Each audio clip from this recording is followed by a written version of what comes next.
Yeah.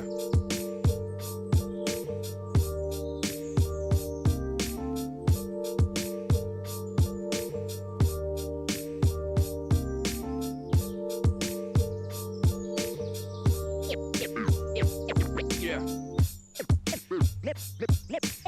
Memories. Memories.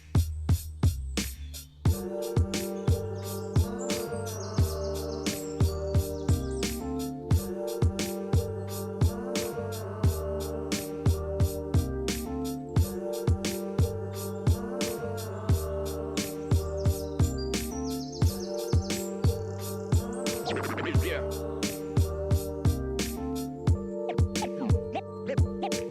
Memories.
Cash and the ticket is yours. Cash and the ticket is yours. And what is up, friends? Welcome to the Winter Goats Tournament, brought to you by CGL. My name is Jeff, here with Two Try Hard Ray. I know it's a bit of a cold Sunday out there, but we got something nice, warm, and cozy in store for you today. It's some goats. Ray, I love goats. I've been looking forward to this all week long. Yeah, so much talent from all over the globe. Contenders, Owl, Tier 3. It's just the best of the best in Overwatch coming together to reminisce about some great times we had in the game of Overwatch. Oh yeah, I mean, Goats is quintessential Brawl. I mean, this is the most potent, powerful, and pure form of the Brawl comp that exists in the history of Overwatch compositions, and widely considered the thinking man's Overwatch. I mean, this is the composition that really taught us cooldown management and impeccable teamwork. I mean, you never seen a Lucio boop a Reinhardt up in the air so an Earthshatter could go underneath. That never happened prior to Goats. Only Goats brought us this level of technicality and micro plays. And anyway, wonderful stuff. Can't wait to get into it. We got a couple of great teams here to start things off. Yeah, we got I'd Win going up against Hypnos NA. And if you had a look at the standings, these teams are deadlocked exactly the same. Both 3-2, both have 7 map wins and 4 losses. They are just even Stevens, as we have another 4 to 5 games today. So this match for these two teams are going to be extremely important as we're taking a look at this I'd Win lineup, just brimming with talent. This just makes me giddy, y'all. This is not a drill. We have the Seeker Reinhardt on your screen at the moment. This just makes me grin from ear to ear. Yeah, there's a lot of amazing stuff here. The right amazing Zarya, I cannot wait to see. Very high on the list. But I cannot get past the fact that we have one of the most prolific hit scan players in the past season on Reinhardt today, fresh off of a win with Timeless and Flash Ops in a. Oh my goodness, we are in for a treat, y'all. Yeah, it is absolutely insane. As we take a look at the Hypnos roster for you guys, again, lots of players that I recognize through CGL and the Tier 3 scene. Shocker and Jutsu are the ones that stand out to me. Nenwai as well, and that Lucio. So this team is no slouch, and I'd Win if they're not careful, despite all the talent they have, they could be looking at an L today. So both teams got to be prepared and ready. Well, and let's stay focused on that Reinhardt matchup, because Lava is one I think can fly under the radar, but absolutely is a strong tank player. Currently plays for Ohio State University. He's been playing around the Path to Pro scene since 2020 on a handful of teams. And this is somebody who is born and bred in the tank role, and that's exactly what you want heading into Goats. It all revolves around the Reinhardt. This matchup is so important, and so many other things, so many aspects of this composition are there to support the Reinhardt, to enable the Reinhardt to move forward and get swings in and build up that Earthshatter, or to protect him and keep them alive through the onslaught of ultimates that's built up during a Goats match. Yeah, this matchup is going to be high-powered. I can't wait to see a tank player, like you mentioned, just born and bred in that tank slot, going up against someone who has talent, baby. So much talent, coming off that flash off and a win, but this is not their normal role. They're normally a hit scan player, so how will the adjustments come in, and how will these two match up? But this matchup has to take place and start somewhere, and that first map is going to be set for round number, I believe this is 6, so we're going to Antarctic Peninsula. There you go. This is new. Can't say I've ever seen a Goats composition on Antarctic. And this will be fun. Battle for High Ground, we actually have seen it earlier in this tournament, but prior to this weekend. And this is very much going to be a battle for the high ground to start things off. Just across the board, access to high ground is going to be at a premium. Obviously, your D.Va can fly up and kind of help clear up if there's a lone, flanker trying to play an off angle. But getting your whole team up there can certainly be a hassle. Yeah, so keep in mind before we get right into this matchup, for the format for this tournament, the D.Va, the Zarya, the Brig, and the Lucio, those are givens. You have to play those heroes. For your main tank, you either play the Rhino or the Winston, and then for your other support, you either can play Zen, Moira, or Ana. I mean, this is traditional, what we think of goats when we see it, the Zen, Brig, Lucio with the Rhine. So no surprises here from either team.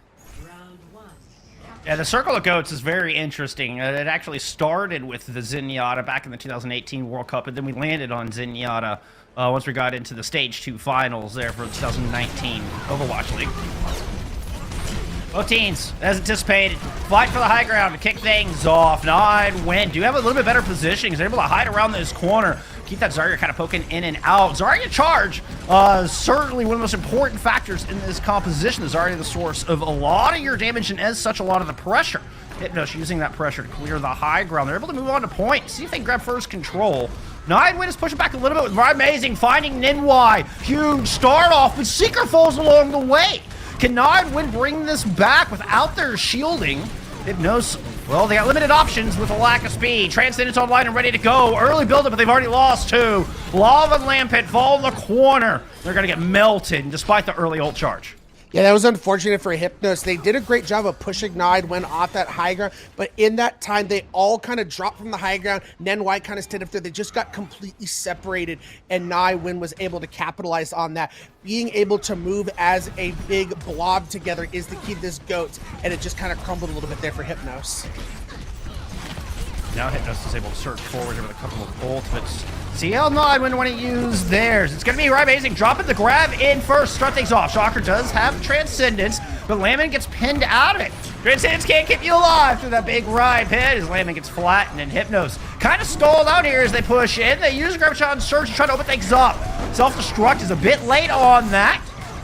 Shatter blocked. Hypnos now using a sound barrier to see if that'll be the thing to unlock this point. It's the only ult they got left. It has to work. They're not getting any room. Lava falls. Can't even get past the entrance before just taking a crap load of damage. Amazing. You talked about how important this Zarya charge is in GOAT. He is absolutely melting through these team of Hypnos. We're seeing that again. Then White goes down, and already 65% gain for Nightwind. And basically one last chance here for Hypnos. I mean, what do you do? They don't have much to work with here, Ray. Yeah, you're going to have the Transcendence to counter out this Graviton Surge coming in for Amazing, but you don't have anything to counter them with after these ultimates go up. You're just going to have to hope they can find a pick early in this fight and snowball it to a teamfight win.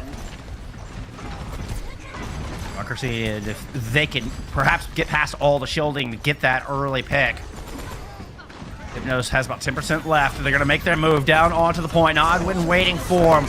Amazing drops the Graviton Surge. Transcendence is out for both teams. Hypnos able to survive the grab. Raid boss incoming apparently. It's going to be Amazing here in the back. 100 charge, all focus onto the D.Va, onto the back line. But the sound barrier from Ninwai is good. Hypnos are able to survive through it. A bit of ring around the Rosie. Jutsu lands in a bounce spot when it's all said and done though. Can't find a chair when the music stops. And Hypnos well, only down by one in this fight after that self-destruct. Lava is here just swinging for the fences, trying to get something done. Desperation, but will eventually get melted in the end. Overwhelming presence, Nodwin will grab our first round. Amazing taking that duel up against Jutsu in the Zarya battle. In that fight, Transcendences had been forced out early by both teams, and they had already used their Graviton Surge on the side of Amazing. So Jutsu had a free grab, but Amazing was able to take him down before they were able to get that off, and that was kind of the nail in the coffin there for Hypnos and A. But, I mean, very high-packed, very fast-paced. I mean, just what you'd expect between two talent-packed teams like these two. He goes to such a fast composition. And it's all about the pathing. I mean, we've gotten so used to positioning being key, and obviously positioning is very important in any aspect of Overwatch. But with GOAT, the pathing, how you choose to move your team about, I think takes precedence. Couldn't agree more. Those Lucios become the key to that and the communication of how you want to go about this and use that speed boost to its fullest extent as we see this fight taking place around the main building on Icebreaker. Once again, we're going to see Hypnos favor that position control as they kind of lean back towards the objective itself. Nodwin are starting to put some pressure in. Lava's already 80% towards that first shatter, while Shocker picks up a pair. Couldn't quite find him in round 1. Coming alive here at the start of round 2. Yeah, I mean, that's the key that I was talking about, especially in the last fight, is looking for early picks. And the Zen is going to be the king of that. Being able to charge up those shots and just unleash all that damage in one go. That's Shocker doing Shocker things. He's a very talented Zen player. Oh, doubt. Impressive. And it has Transcendence because of it. Not to mention, NY has a sound barrier alongside. Hypnos are in a great spot here to start rolling these ultimates into a couple more fight wins. This one's still required, though. Raid Boss with sound barrier gets flattened. Sound barrier out there from Exalted. Kuroma's going to drop into Transcendence while Amazing throws in the grab. Return grab from Jutsu, and everybody is locked in place and getting 300 heals per second. Self-destruct over the top, and Amazing gets caught in the doorway. What a drop from Tread. Putting that self-destruct in Amazing's face. It falls out of the sky and blasts away the Zarya. Seeker's able to bounce back a little bit. It's a very broken fight here in this small room. With low health, Seeker puts down the Shatter, and Tread is on their back, but there's not enough damage to find the kill on the back of it. The numbers are in the favor of Nod Win if they could just regroup and re-push. They have already taken down 2. Here they go. This is their chance. Hypnos has managed to reinforce the point, though. Oh no! Shocker falls to self-destruct, but Tread returns the favor. Amazing in the front with Lava dropping down the Shatter, not able to stop him. Amazing still there, still picking up kills, still melting through your backline. Looking for kill number 3. Exalted will steal it away. Nod Win will steal the point. To me, that was just great knowledge and situational awareness coming out of I'd Win. Being able to get that one pick, even though they were down in the fight, they knew they had the respawners coming in to just back up, bait some of the players of Hypnos in to when Hypnos was trying to push when they're down, find those kills, regroup, push. It was just beautifully positioned and played by I'd Win to be able to flip that point.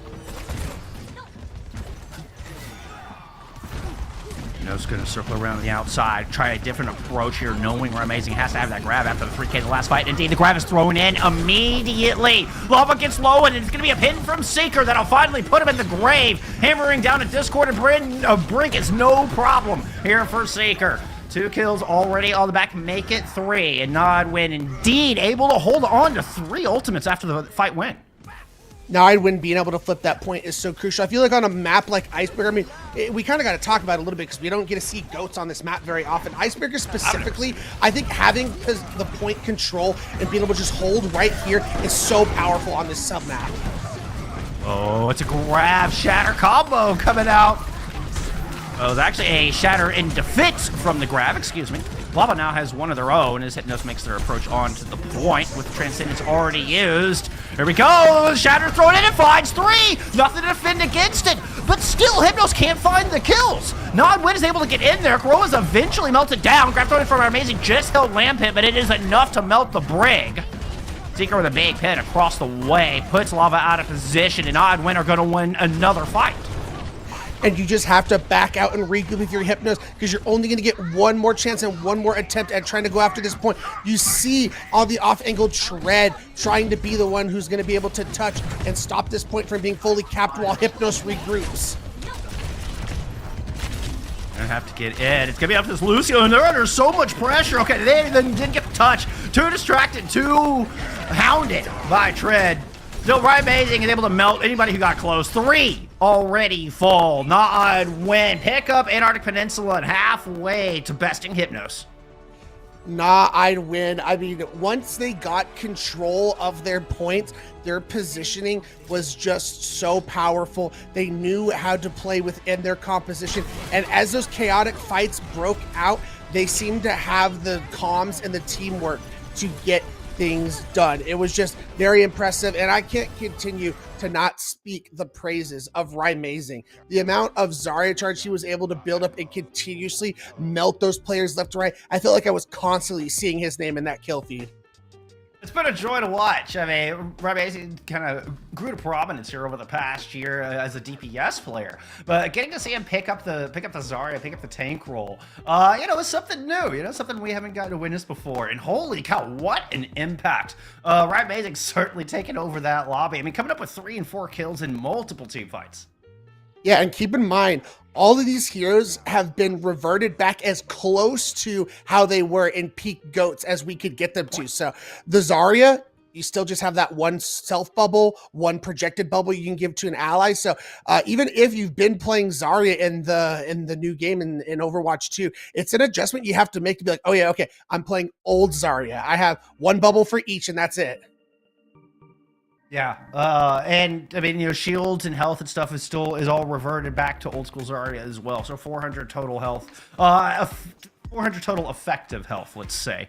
There's some workarounds in there, but that's neither here nor there. Also, steadfast removed, I think, is an important aspect, and because of how important Lucio is in the GOAT's composition, it's worth noting that none of the tanks are benefiting from the reduced boop from any of the Lucio's secondary fire. So I mean, you can away some crazy stuff. You're seeing Reinhardt's fly all over the place again. Yeah, that is always the best part about GOATs, is seeing those Lucios really use their utility to its fullest extent. And keep in mind, while we're in the group stage, we are in a 1-2. So Nightwind only has to win one more map to put themselves at a nice good 4-2 record heading into this next match. And we do have the next map coming in, and we are headed to King's Row. It's no surprise. It's like the quintessential GOATs map. Yeah, exactly. I mean, it's the quintessential Brawl map, and GOATs is the quintessential Brawl comp. So, 1 + 1 = King's Row. Yeah, just the facts of life. The sky is blue, the grass is green. If you're playing Brawl, you go to King's Row. That's just facts of life. We all know this. I mean, it's got a little bit of high ground. It's got a good chokes and good long stretches. So it makes for really fun Brawl encounters. I mean, this map is perfectly designed for this composition. The second map ever created in the history of Overwatch, Temple of Anubis being the first. And King's Row still, for good reason, big community favorite even to this day. Yeah, and I think playing Brawl and GOAT specifically, there's just so many well-designed choke spots to be able to hold as a Brawl throughout the entirety of the map. You think of this first choke between the brick walls, and then you have the choke you can hold in the archways, the bookstore, the foundry corner, and then you start getting into the third point as you start rounding the different corners. It's just really good for this type of composition, as Hypnos on the back foot have to win this map or they'll be taking an L in this series. I mean, some of the most famous, legendary moments in GOATs happen on King's Row. Woo! Right out of the gate! Shocker making their presence known, and Hypnos are just surging onto this point with lightning speed. Within 15 seconds, they've got point presence and 2 kills under their belt. Yeah, that's been the shining star of Hypnos, has been Shocker, being able to find these picks in the fight time and time again on the Zenyatta, and that was just beautiful. Normally, GOATs, you take these long, drawn-out fights, but to have the first point in 30 seconds is absolutely ridiculous. And I was talking about how positioning isn't as important as pathing. It is still important, y'all. Shocker catches Kararova sleeping. Karova, oh my goodness. I turned into Matt Mercer there for a second. Aurora. Anyway. Hypnos now trying to push through into the streets.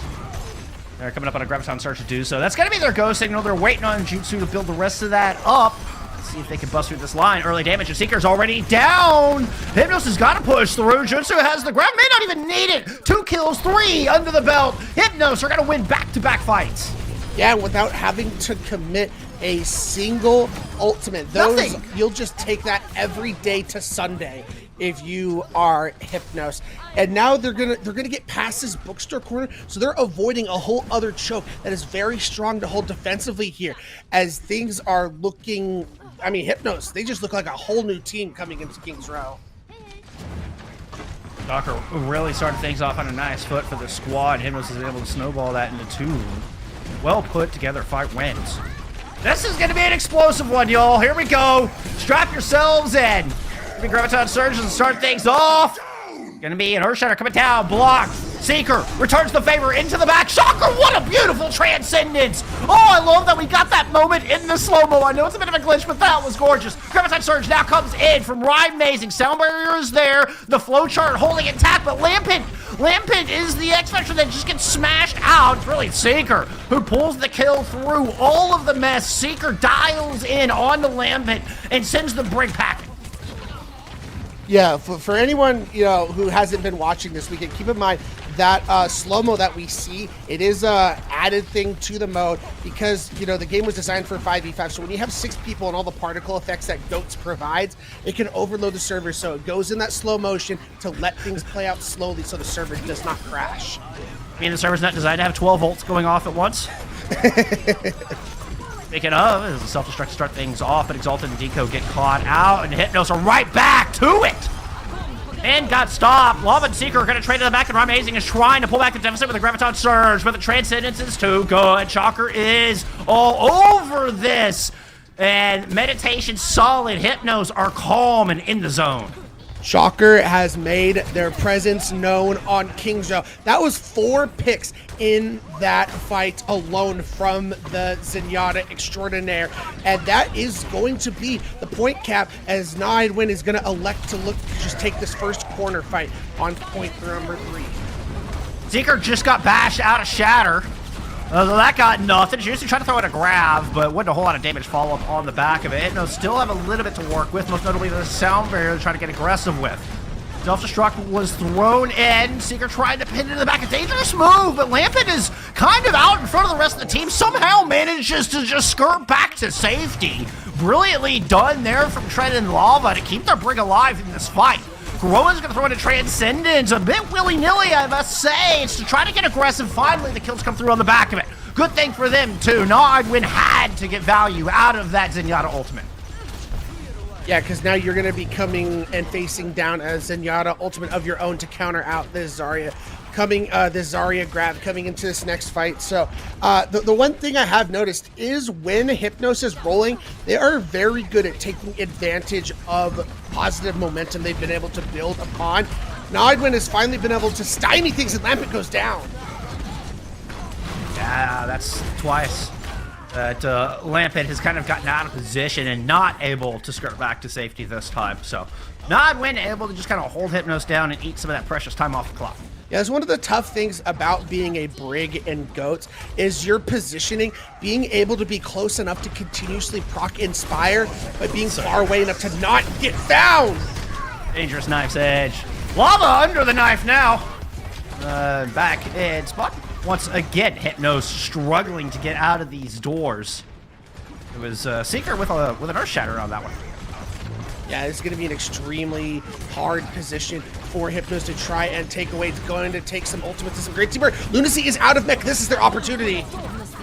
The bubble trying to keep him alive, but now with the Diva gone, the grab is free. Sound barrier in the back from Exalted. Doesn't matter. You can't protect from the self-destruct. That's 1,000 damage placed right into the backs of Ryan Amazing and Exalted. 2 do go down, so Hypnos won't be able to turn the corner, but they're going to make some progress. That they are, and unfortunately, the Brig is just going to get on point and stall it for just a second. Still, 2.5 minutes on the clock for Hypnos because of just how dominant their point A and point B attacks were. They still have a lot of time despite the amount of pushes Nihilwin was able to get on them. That late kill on Deco might come back to haunt Nihilwin. Hypnos, okay, they're not going to get aggressive on it. They're going to sit in the back. Lunacy throws in a self-destruct. Shatter now in response, blocked by Seeker. Seeker returns fire, lands true. 2 down on the back of it. Rova tried to escort Nihilwin in, but still, Seeker can't find anything. Seeker sacrifices themselves, trying to get the kills in the back of that Earth Shatter, and Hypnos return. 2 big counter punches, make it 3. Hypnos now on track to get into the back of King's Row and complete this map. Yeah, and the grab is just going to stop them from being able to touch. And that is all she wrote for that attack coming out from Hypnos. 1:37 on the clock to boot. So what a great time bank and what a great comeback after that disappointing map 1 loss on Icebreaker. Or on Antarctica. King's Row, the whole other ball game. Yeah. And it was from the get-go, from the moment the gates opened. Hypnos, I mean, they just stormed out, blitzkrieged into the defenses of Nihilwin. Shocker coming up with that crucial pick right out of the gate and continue to wreak havoc throughout this entire map. Huge props to the Zen from Hypnos. I mean, it seemed to always have transcendence, right? Yeah, I think Shocker obviously has been the shining star, but I think Jutsu has really picked up that Zarya play and has been, if not even with Rymazing, but on this map, sometimes has been doing a little bit better than Rymazing. And we talk about how important that damage output is for that Zarya. So, you know, little kudos there for Jutsu, who's really turned it around coming into King's Row. I mean, going toe-to-toe with Rymazing is no small feat. I don't care if they're on their, preferred role or not. Talk about some seriously talented gamer here, right? Oh, no, 100%. As we swap sides, Na'D win, under a little bit of pressure. How will they respond is going to be the big question. Can they match this time bank that Hypnos was able to get? Or will Hypnos slam the door in their face and send us to map number 3? I think it all starts right here on point A, and obviously, literally it does. But even just taking 2 minutes off the clock, and Na'D win could find themselves on the back foot for the rest of the map. They would like to just get a one and done here and equal the time that Hypnos put up. Yeah, and just in the blink of an eye, that's already 30 seconds off the clock. Again, that's ridiculous. And they were able to get the point in 30 seconds. 30 seconds already off the clock. So if you're Hypnos, you're already in a better position than you were in. And Shocker delivers it to him both times. Yep. It is ridiculous seeing the Zenyatta continuously make plays time and time again for their team. That's a lot of pressure under that team. You gotta be careful for Tread. And Lunacy just oversteps just a little bit. Seeker is now caught in that corner. Lunacy is down. Shatter invested. Seeker, what are you doing? Fights Lava? Okay, Seeker's making it work. That's what he's doing. Oh my goodness. Seeker, I thought you were caught in a corner. I am sorry. I was not familiar with your ride game. That was the thing. I was literally about to make a comment about how the positioning for Na'D win has kind of, been biting them in the butt right now, but they turn it around and make it work. Absolutely ridiculous. And now the grab is going to stop them from touching. Yeah, but Shocker is going to put a stop to that. Lama gets pinned out of the grab and forces the Soundbringer out from Na'D win to secure this point. Still, a fight is taking place here on the objective. All attention on the Lava from Na'D win, and they got to back up. That shield's breaking.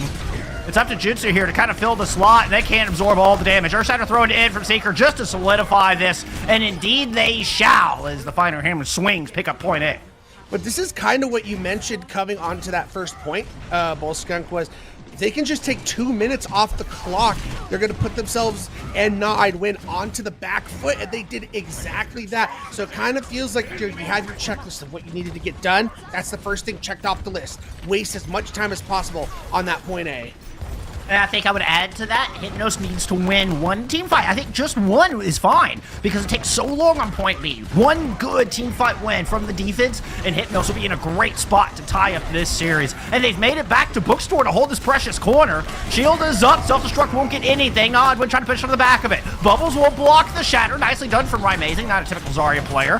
Kurova falls though, Seeker goes down, 4v6, Na'D win! They get stopped and Hypnos win that precious team fight that I was talking about. Exactly. Check number 2 off the board for Hypnos. Now you're just playing with house money, playing with gravy, and they're going to look to hold aggressive here at the spawn doors. This is amazing. And this means that Hypnos would actually get a second team fight on point B if and when this spawn hold fails.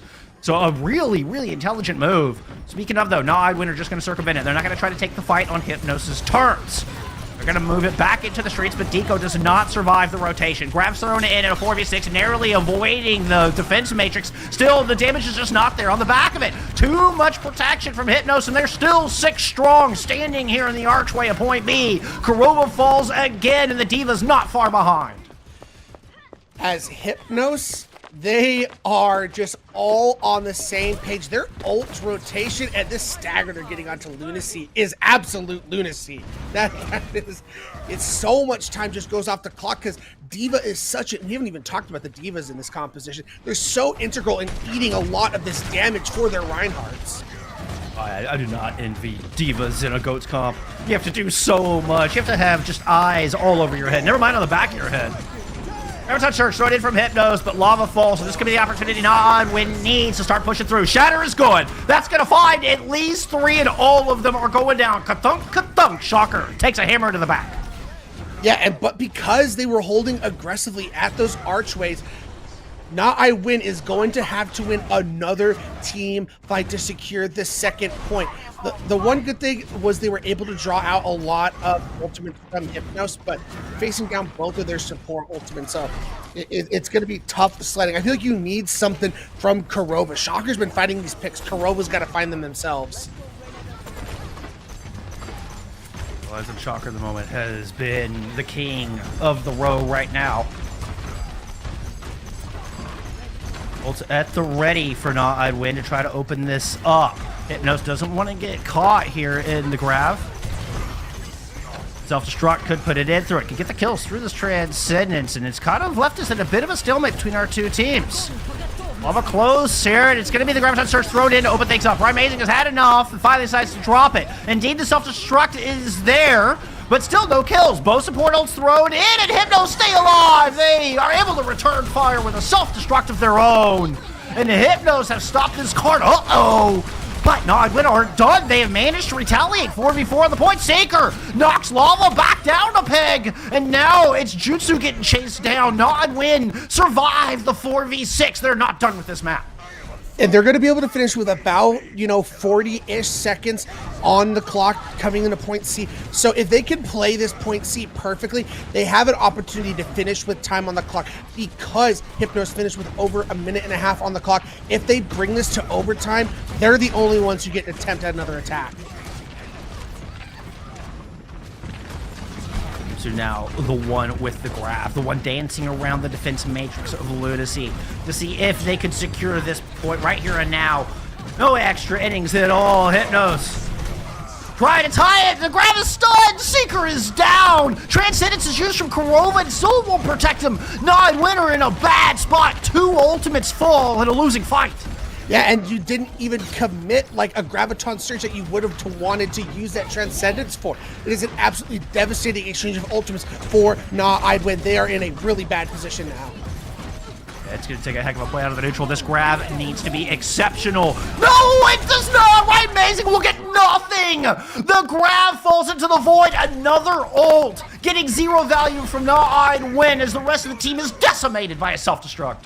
And now you're at this point for Non-Win, is you're basically playing for a draw. You're going to have this raid boss, this rally online to be able to sustain your team, but the ultimates are just stacking and stacking in favor of Hypnos. Lambent comes in with the flank, has the rally to boot, combined with a shatter. Lambent doesn't even need to pop the rally. It's the Brig flank that might have just put the nail in the coffin. Couldn't agree with you more. It's all going to be one final fight on the line for Non-Win, and Hypnos was able to win that with just the shatter alone. So they still have the ultimates to match them in this final fight. Oh, Bash Shatter, the thing of nightmares. I haven't seen one in years. Lambent's going to take Right Amazing down, and Non-Win's source of power is gone. It feels like the sword has been blunted, and Hypnos, they have just built a wall here in front of the Foundry. A bit of a Zenyatta duel into the back, interrupted by Tread. And as the time wanes, Hypnos have eyes set on map number 3. And moving up here in the series as they close out Kings Row with a brilliant hold in front of the Foundry. Absolutely incredible. Hypnos, after losing 2-0 on Antarctic Peninsula, call their map, take us to Kings Row, and we go, listen, we're just not used to playing GOATs on the Antarctic map, but we know Kings Row. Everybody knows Kings Row. We're going to come in, we're going to have Shocker absolutely dominate on this Zenyatta, and Jutsu is going to find his mojo on this Zarya. And it was a big turnaround, as now it's all coming down to this map number 3. I mean, as we saw that play of the game, though, even when Non-Win are down, they are certainly not out. The level of experience on this squad means they're never going to give up. They're never going to fold. So with Hypnos, they may have the momentum, but, job's not done. could not agree with you more. We talked about coming into this series, how they were deadlocked even, same record, same map wins, and this series is showing exactly why. Both teams have so much teamwork, so much talent, and it is just on full display in this series. Oh, got a little bit of everything already. Big self-destructs, big Zenyatta pop-offs. We even saw Bash Shatter. My goodness, I love goats. It is ridiculous. Like just seeing that on that replay when Seeker got bashed out of his shatter. It's so crazy the amount of damage in goats that you get stunned for a second and your health bar just goes to 0. It's crazy. Another GOATS classic, the Graviton Surge with the self-destruct placed on the head of the Reinhardt, literally sitting on top of the model, and so it kind of falls and wanes into the pack. The only thing missing there was a Lucio boop. We haven't seen the big like Lucio boop out of the Graviton Surge that sends everybody flying out of the Rein Shield so the self-destruct can kill them as they fly out of the Rein Shield. That's next on my bingo card, but man, my GOATS bingo card is filling up fast. This has been a joy. Yeah, I remember back in the day when I used to play GOATS and I would be the Rein or the D.Va. I practiced that D.Va bomb placement over and over in custom lobbies trying to get that right, because when you get it right, there's almost nothing the team can do about it to stop you from getting a 4K. It is so difficult to block.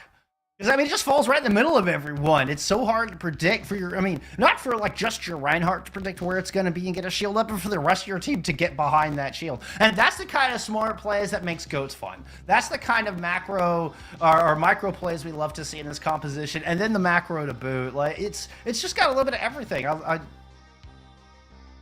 Great comp. This is a great tourney. All right. I don't know, Bullskunk, you ready to go down a little bit of nostalgia road? Number 3. If we got Bash Shatters, we might as well bring in some Assault. 2CP, baby. Temple of Anubis is map number 3, and I am extremely excited to see these maps back in the play of field. I just have so much core memories, especially on Temple of Anubis. I have so many, whether it's Overwatch League or just me playing my ranked games and in CGL, this map just has so much memory for me. I mean, we literally just got the first 2 maps designed in the game, back to back. Yep. I haven't cast Assault, oh my goodness, in a long time. Since like May 22? May 22. Yeah. I don't know, something like that. Whatever. May before the Overwatch 2 beta. That's probably the last time I cast Assault. One interesting wrinkle we have coming into this next map is we have a substitution coming in for Nightwin. Seeker going to the bench. Super Gomez, who's coming off quite the run with Team Colombia in the World Cup, coming in on that Reinhardt. You know, I have mixed feelings about this. I was loving the Seeker Ryan just because it was fun. It was fun watching this exceptional hit scan player play Reinhardt. It did a pretty good job with it, but Super Gomez, I mean, yeah, built their name during World Cup. Love this player, and again, I mean, back into more of a traditional tank player here in GOAT. So I can understand the swap from Nightwin. With their backs against the wall, knowing that likely if you drop this series here, it's unlikely you'll make it through your group stage, considering only 2 teams make it out. A third loss is definitely the nail in the coffin for these teams. So they know the importance of being able to get the victory as we head into Temple of Anubis. Nightwin setting up on the defense. First of all, man, I am just seeing this map right now, seeing these teams set up on this high ground. Oh, just the nostalgia is running through my veins right now. Just to kind of touch, I mean, it's going to be tough for either of these teams to make it out of their group. They're in a group with Dark Mode and TBD. TBD is Infected, Landon, Tree, Yamitra. Like, that's...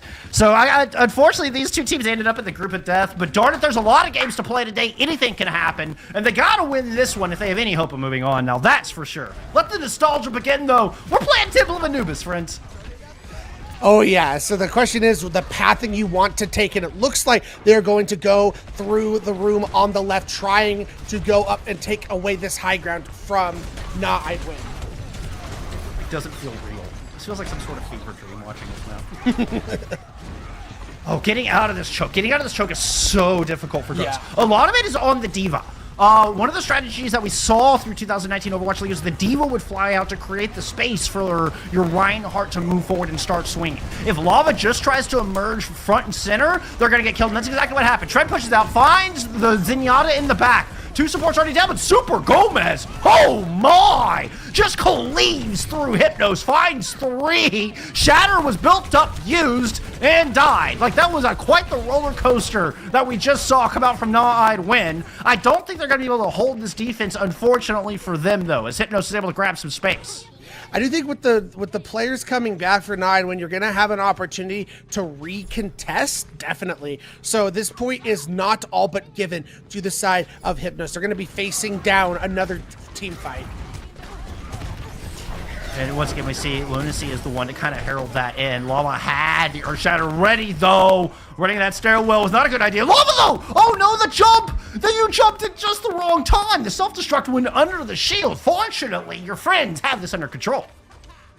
Yeah, I think pushing that staircase is a really tough ask for Gnaweyed Win. I think the easier way is to, either drop from the high ground or come out from the main entrance. So it was just going to be tough sledding, but the time was ticking. They just had to make something happen really quickly as we headed to point B. And we know what Assault is known for. It is known for snowballing. Can Gnaweyed Win stop this momentum that Hypnos has been able to build up? I think we did get the insta spawns, though. So didn't see that in traditional goats. Downbearer used from Hypnos after the grab. The Transcendence from Gnaweyed Win kept him alive through that, but Exalted falls after that fade. So Hypnos are able to snowball into 3-4 kills here on the point. Massive time bank, and off the back of a great hold on King's Row, Hypnos will now complete Temple of Anubis with it depends on how long these staggers are going to hold for Gnaweyed Win, but the cap certainly feels inevitable. Yeah, definitely. It's going to be tough. Yeah, Super Gomez going down. The Sound Barrier is able to come out to keep some of these players alive, but again, as you mentioned, it is really just taking time off this clock. They're not going to be able to win this fight.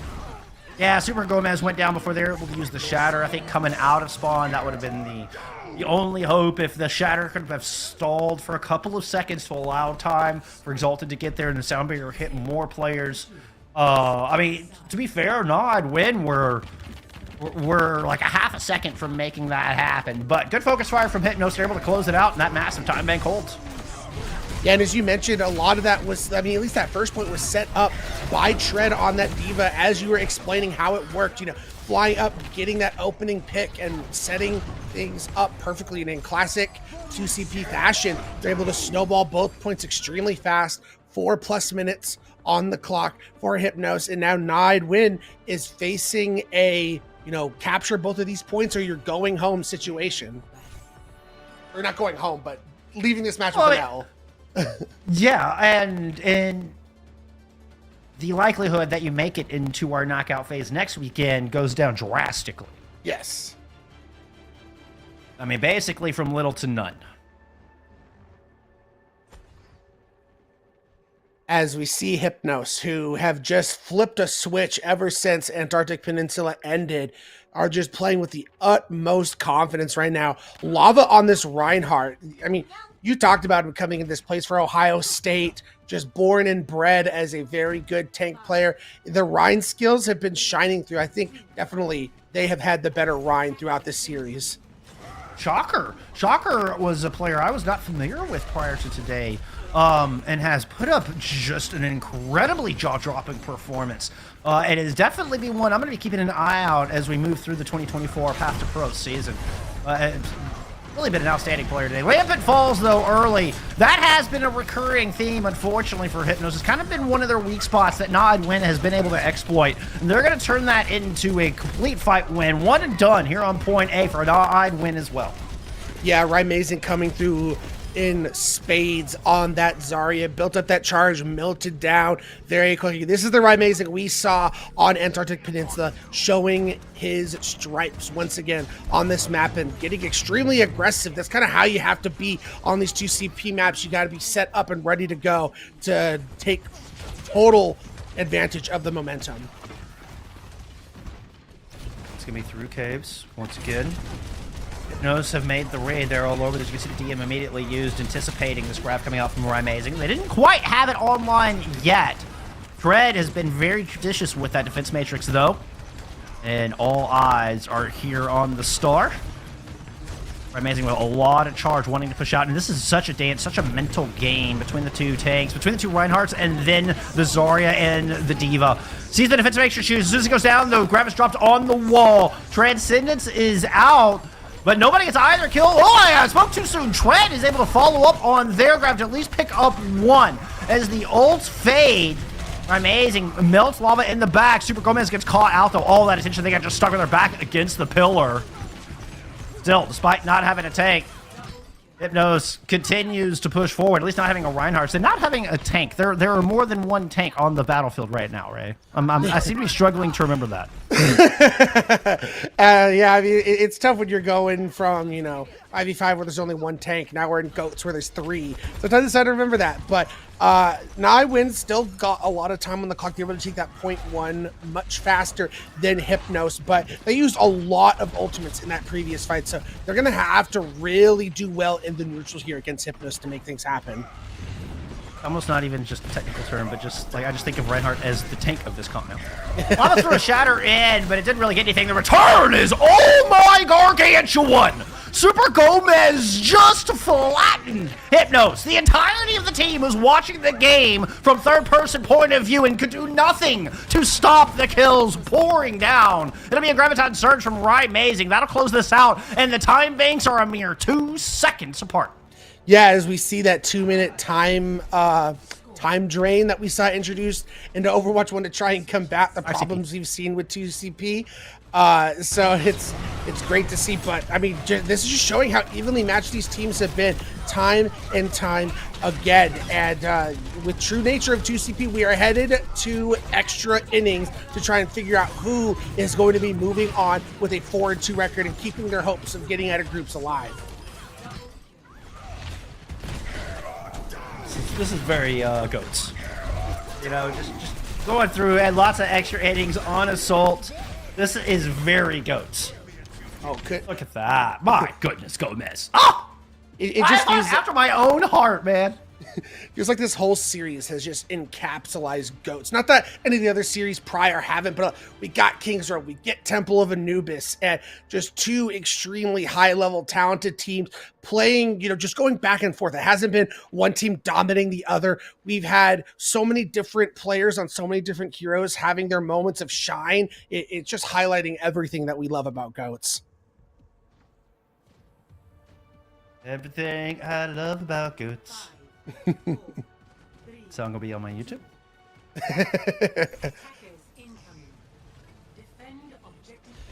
All right, Hypnos. You had an exceptional attack first time.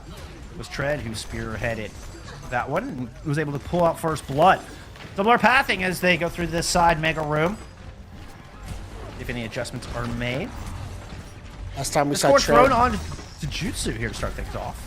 Kind of interesting. Discord can kind of tell you the focus of what the team is looking at, who they want to take down. Oh no!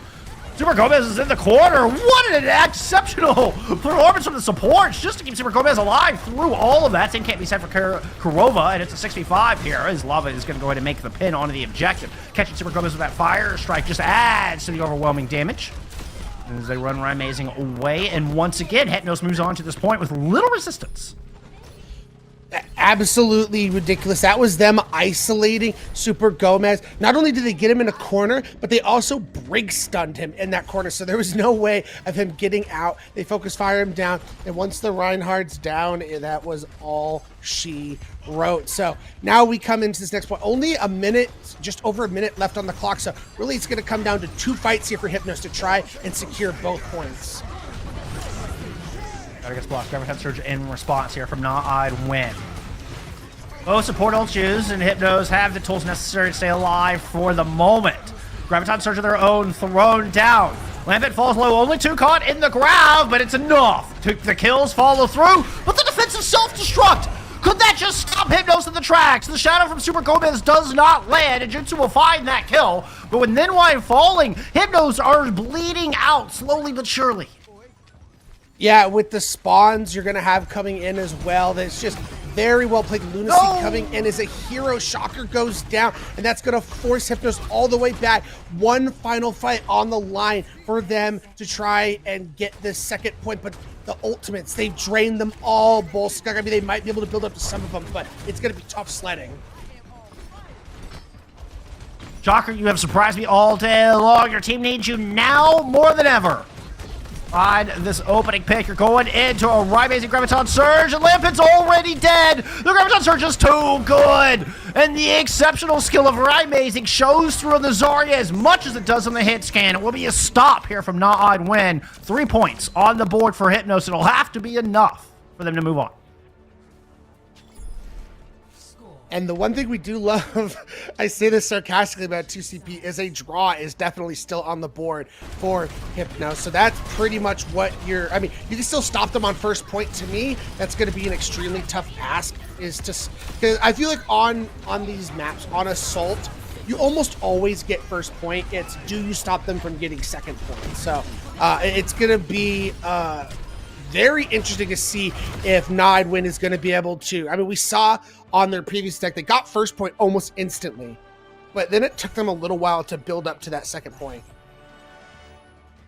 Well, and as far as the defense goes, a lot of are you able to stop the snowball is can you build up your ultimates in a losing fight? Yeah. If the team is able to one and done your defense on point A, were you able to build up ults through that process so that you can make a stand on point B and it doesn't just become the completely overwhelming affair of the attackers are the only team with ultimates, and that's how it results in, you know, what we've become known as a snowball into point B, but it's just you build up all the ults at point A, defense has nothing to hold you off, and makes for an easy fight win.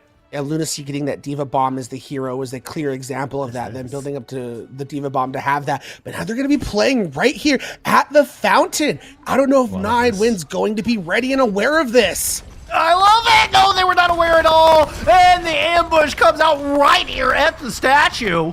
Nodewin are able to compose themselves and back up into safety, and now we're gonna get a fight up here down low. Oh, there's just some good old honest face-to-face Reinhardt Overwatch. Lava gets melted in the midst of that, though. Lampent falls shortly thereafter. 6-4 here to Not Win as they move on to this point. They'll get 30-second additional time if they can get the cap. Yeah, it was a great counter charge coming out from Super Gomez onto Lava, and then Lava was just on the wrong side of the charges, being able to basically be on the side of Not Win as he was trying to pin back to his team. So very well played by Super Gomez. That's the first point cap coming out from Not Win, and they're going to have just over a minute and a half to try and secure this. They were able to build up to both of their Transcendence and their sound barrier, if you're Hypnos, to try and keep this fight alive. Well, the Transcendence coming in real handy here from Shocker. The lightning fast, very consistent speeds have been a big factor. Shatter gets blocked. Look at this. Zarya got hit, but sound barrier is there, so Jutsu's able to get back on their feet, back up onto this point. 69 seconds on the clock. It's Nodewin looking to secure this series using a sound barrier, but the Shatter will stop them in their tracks. At least Lunacy. Caravota, though, comes in with a Transcendence. Super Gomez is able to use that. The extra healing will escort him to 3, make it 4 picks. Nodewin. It takes him into extra innings. It takes until the final minute, but they get the job done as they secure the series here on Temple of Anubis. GG's. As Nodewin will move up to 4-2 here in group stage. As the backs were against the wall, Nodewin with the amount of skill they've had and the talent. They're able to come up with the goods in the end. Super Gomez coming in on that Reinhardt made a lot of key crucial plays that set the team up for victory. So it was a well-timed swap in coming in for Super Gomez. And what a play. You know, somebody of Seeker's talent and you know, really acclaim coming off of the Flash Ops win and their time on Timeless. I mean, it's just really become one of the most prolific DPS players in NA. And to make the call that no, we're gonna pull that player out, yeah, even if it is Reinhardt, to bring in Super Gomez in this tie situation. I mean, Incredible call, and it worked out really well. Paid off. And Nod and Win are able to come out on top. I mean, 4-2 sounds a heck of a lot better than 3-3. Like, what an important win. Could not agree more. I mean, feels bad for Hypnos. They put out such a great fight against the caliber of the team that Nod Win was, especially with Seeker coming into that fight. But, I mean, unfortunately, I think too many times Lampent was just finding themselves picked off early in the fights, and that was leading to the detriment and the team fight losses that allowed Nidewin to bring themselves back in the series. I do also want to highlight, though, Lambert had my favorite play of the series, which was the Bash Shatter. Yeah. Had to high cleverly place themselves as the Brig to get the Bash into the back of Seeker there on King's Row and allow the Shatter to come through unblocked.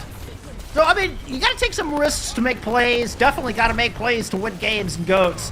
So you can't fault Lampent for it. I felt like we might have been harping on the Brig player, but they're just an aggressive Brig player, Yeah. and that's part of that double-edged sword. So can't fault them for trying to make plays, but it was not Idwin kind of able to exploit that, kind of find that weakness and find those kills, and well, they turned it into a 2-1 victory, but it wasn't easy. It certainly wasn't easy. Yeah, to me, it was more of just if you play aggressive with your Brig and you make it work, it is potent. It's just if the team is able to punish it, then it's just a big detriment. It's a big high risk, high reward kind of type of play, and it unfortunately just didn't work out, especially on Anubis there. But shout outs to Nidewin and Hypnos. Great series between the two. Nidewin moving on to the next round at 4-2. We are going to head to a quick break while we set up the next round robin match for you guys. Stay tuned. We'll be right back.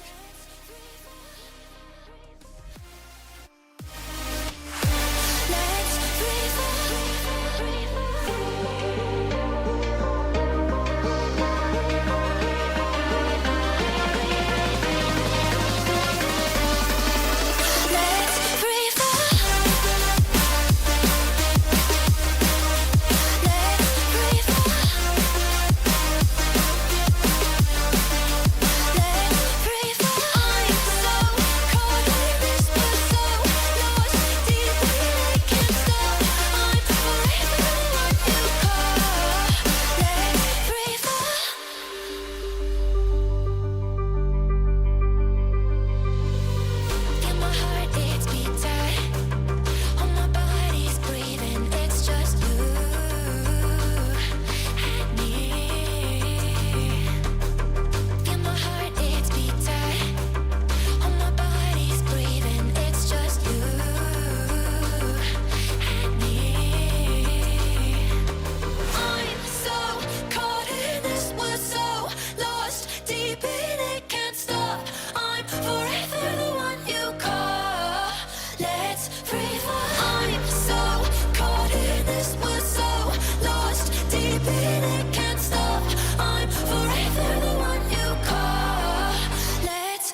right, we are back here with our GOATS tournament brought to you by CGL. My name's Jeff, returning here with Ray, excuse me.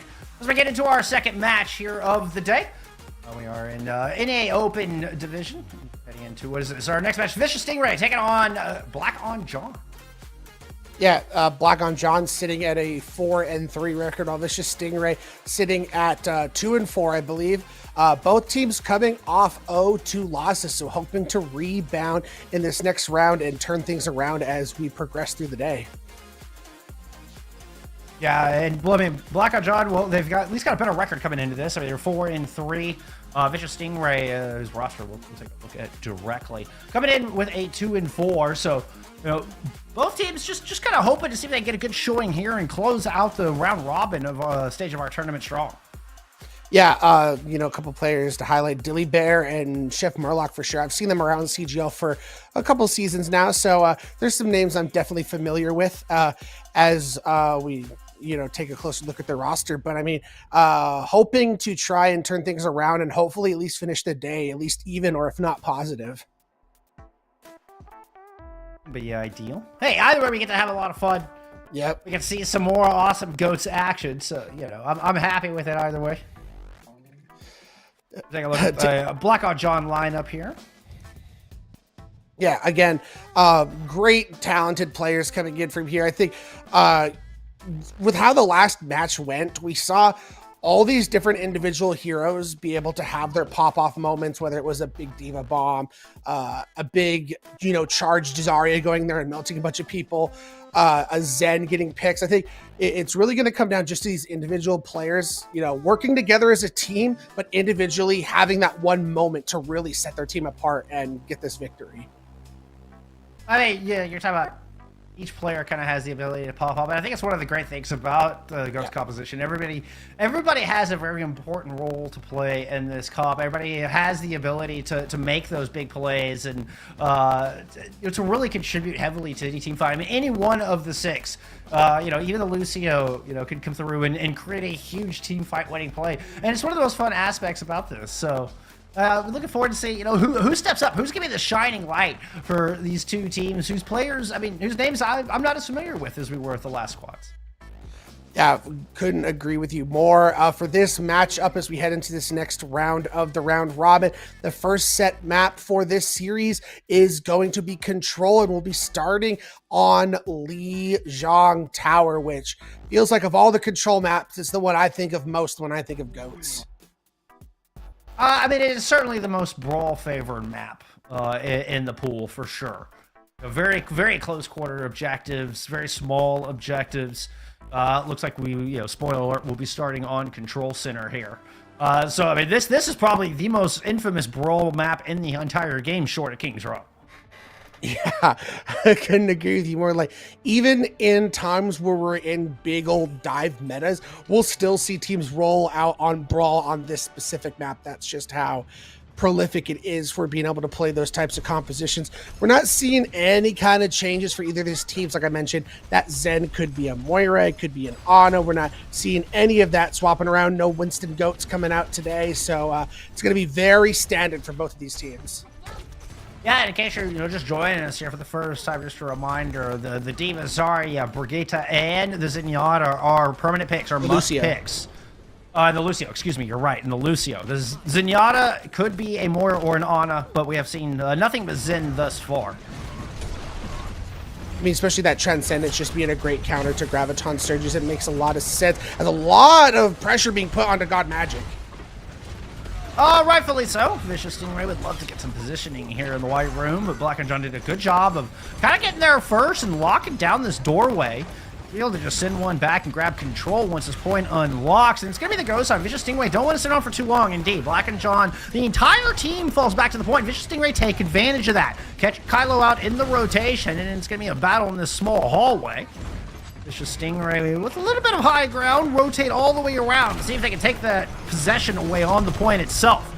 Mia counter pin, puts Baby Blue in the dirt, but God Magic sacrifices themselves to make it happen. The Transcendence coming out late means there will not be anything to counter this Graviton Surge VSP is going to have shortly. Yeah, both teams using the Transcendence in that fight. Both Zaryas coming up on those Graviton Surges. So I think Xerath's going to have the ability here to get aggressive since they're ahead in this ultimate charge to be able to set things up. They see the Sound Barrier rally stacked here to try to deal with the grabs. The rally indeed comes out. The Sound Barrier not ready. But the Shatter is there. Defends. VSP gets their Graviton Surge eaten. So it's going to be Black on John coming out on top after that giant awareness play coming out from Raw Dogger. That's the first time we've seen that on stream today, being able to see the D.Va just make that heads-up play, being able to eat that Graviton Surge. And it's so important. As you mentioned in the last series, you always say you do not envy D.Va players in the GOATS meta. It's so much things to think about. And one of them is, do they have Grav? I need to look to try and eat it. The mind games between the D.Vas and the Zaryas, very real. Very, very well. Try to take advantage of that 1 second pause between the defense matrix. Yeah, Sound Barrier escorting Vicious Stingray onto this point. Deliberator's pin's gonna hit the wall. The countermeasure of God Magic finds Baby Blues. Whether that's calculated or not, it works out in Black on John's favor as they try to kite back here from the Transcendence used from Vicious Stingray. God Magic rotated around, finds themselves isolated, now finds themselves back in spawn. Nevertheless, Vicious Stingray yields a little bit of ground as Black on John surged forward with the Graviton Surge, catching everyone in that. Oh no, Deliberator is going to get melted. There was nothing to defend against that monstrous grab. Yeah, insane coming out from Xerath, and Dogger is able to just take full advantage, uses just get all that damage down onto the whole team, and you're able to set yourself up. However, that was a lot of ultimates committed to that fight if you are Black on John. VSP will have this Graviton Surge, so Kylo has to be on the ready with this Sound Barrier. It's your only tool you have to counter it. Flank pin coming in from God Magic.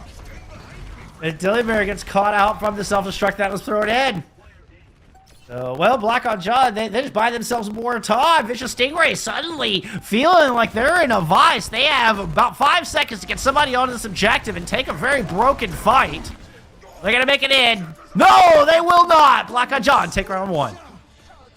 Yeah, extremely unfortunate, just not able to.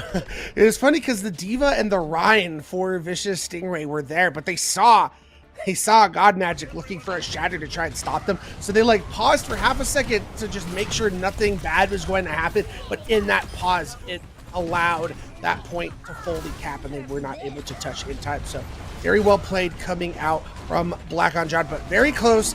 First map coming in, as you know, despite the record discrepancies, both teams coming out with some fire in their belly. It would have been very tough for Vicious Stingray to win that fight at the end. Never before, never again has there been a composition where one pick can completely turn the fight, can be so impactful than we see in GOAT's compositions. You take out one of these 6 and the whole thing can just crumble. So taking a broken fight, not ideal ever. Very, very difficult. Why you don't see a lot of retakes in GOATs? God Magic not able to push on to this point. Vicious Stingray got here first. They lock it down. You're going to take the Ryan out, grab first control. And that's the dominance you need to display and get the momentum shifted back in your favor. Winning that first team fight, locking up the objective. And on a map like, especially with Lijiang Tower and Control the way it is in Overwatch, it is extremely tough, especially on maps like Lijiang, where there's limited places you can push. It makes holding in GOATs that much easier on these Control maps. And it also makes like winning a 4v6 is so hard to do in GOATs. It's so much more impressive. Shatter gets blocked there by God Magic. Shield is up. Raw Dog picks up 2 throughout all of that. Black on John quickly move in and take over this objective, evicting Vicious Stingray. Yeah, Dogger on this D.Va is absolutely eviscerating the team of Vicious Stingrays. They're doing a great job at just making their name known in this series right off the gate. As now we're going to see Vicious Stingray look to take the high ground here because they know Black on John's looking to hold that room on the low ground. Just nested in here on the front of this objective. They're going to give up a little bit of space. Vicious Stingray didn't really have to use anything. Black and John would have liked to get an ult out to buy some of that space, but last they're going to throw this Graviton Surge to catch 3 in from the other side of the wall and manage to avoid the self-destruct in the process. A couple of kills coming through on the back of that grab. The late Transcendence is forced out here by VSP.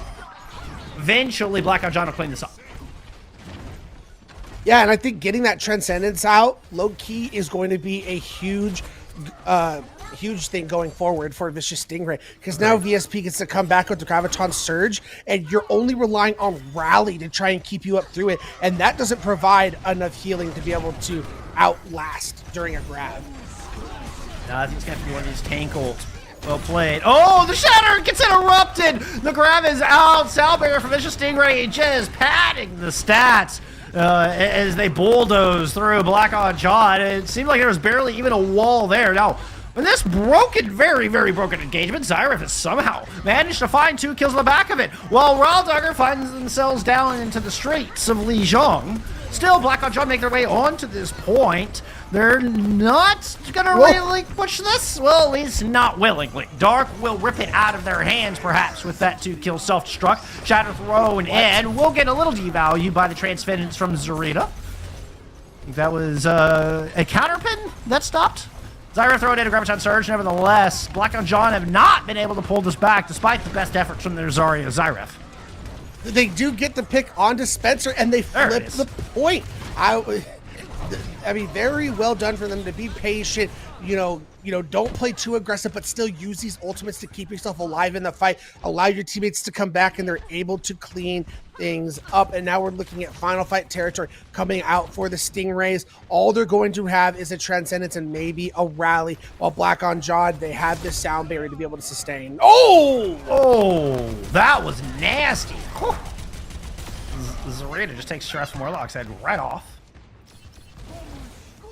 I imagine way out of position, though. Yeah, that's just going to do it. Black on John, we'll take the map. I mean, once again, they can't get back, Ray. Yeah, it wasn't like one of those dominating, like, I'm going to take your soul away from you kind of victories and, you know, just puts the team in a tissel coming into the next map. But it was just a confident showing coming out from Black on John. Even when they were, you know, if they lost someone early in the fight, they still had the wherewithal to stay strong, bide their time, look for their openings, and make things happen. That was a big example. They were actually down 1 in that fight, and God Magic went for that pin onto the Lucio. Oh, and we saw the bubble come through from VSP. And I think Spencer, in an attempt to stop the pin, intercepted the bubble that was intended for Baby Blue, which would have saved them from said pin. Very, very unfortunate. As the micro plays of goats. Yeah, exactly.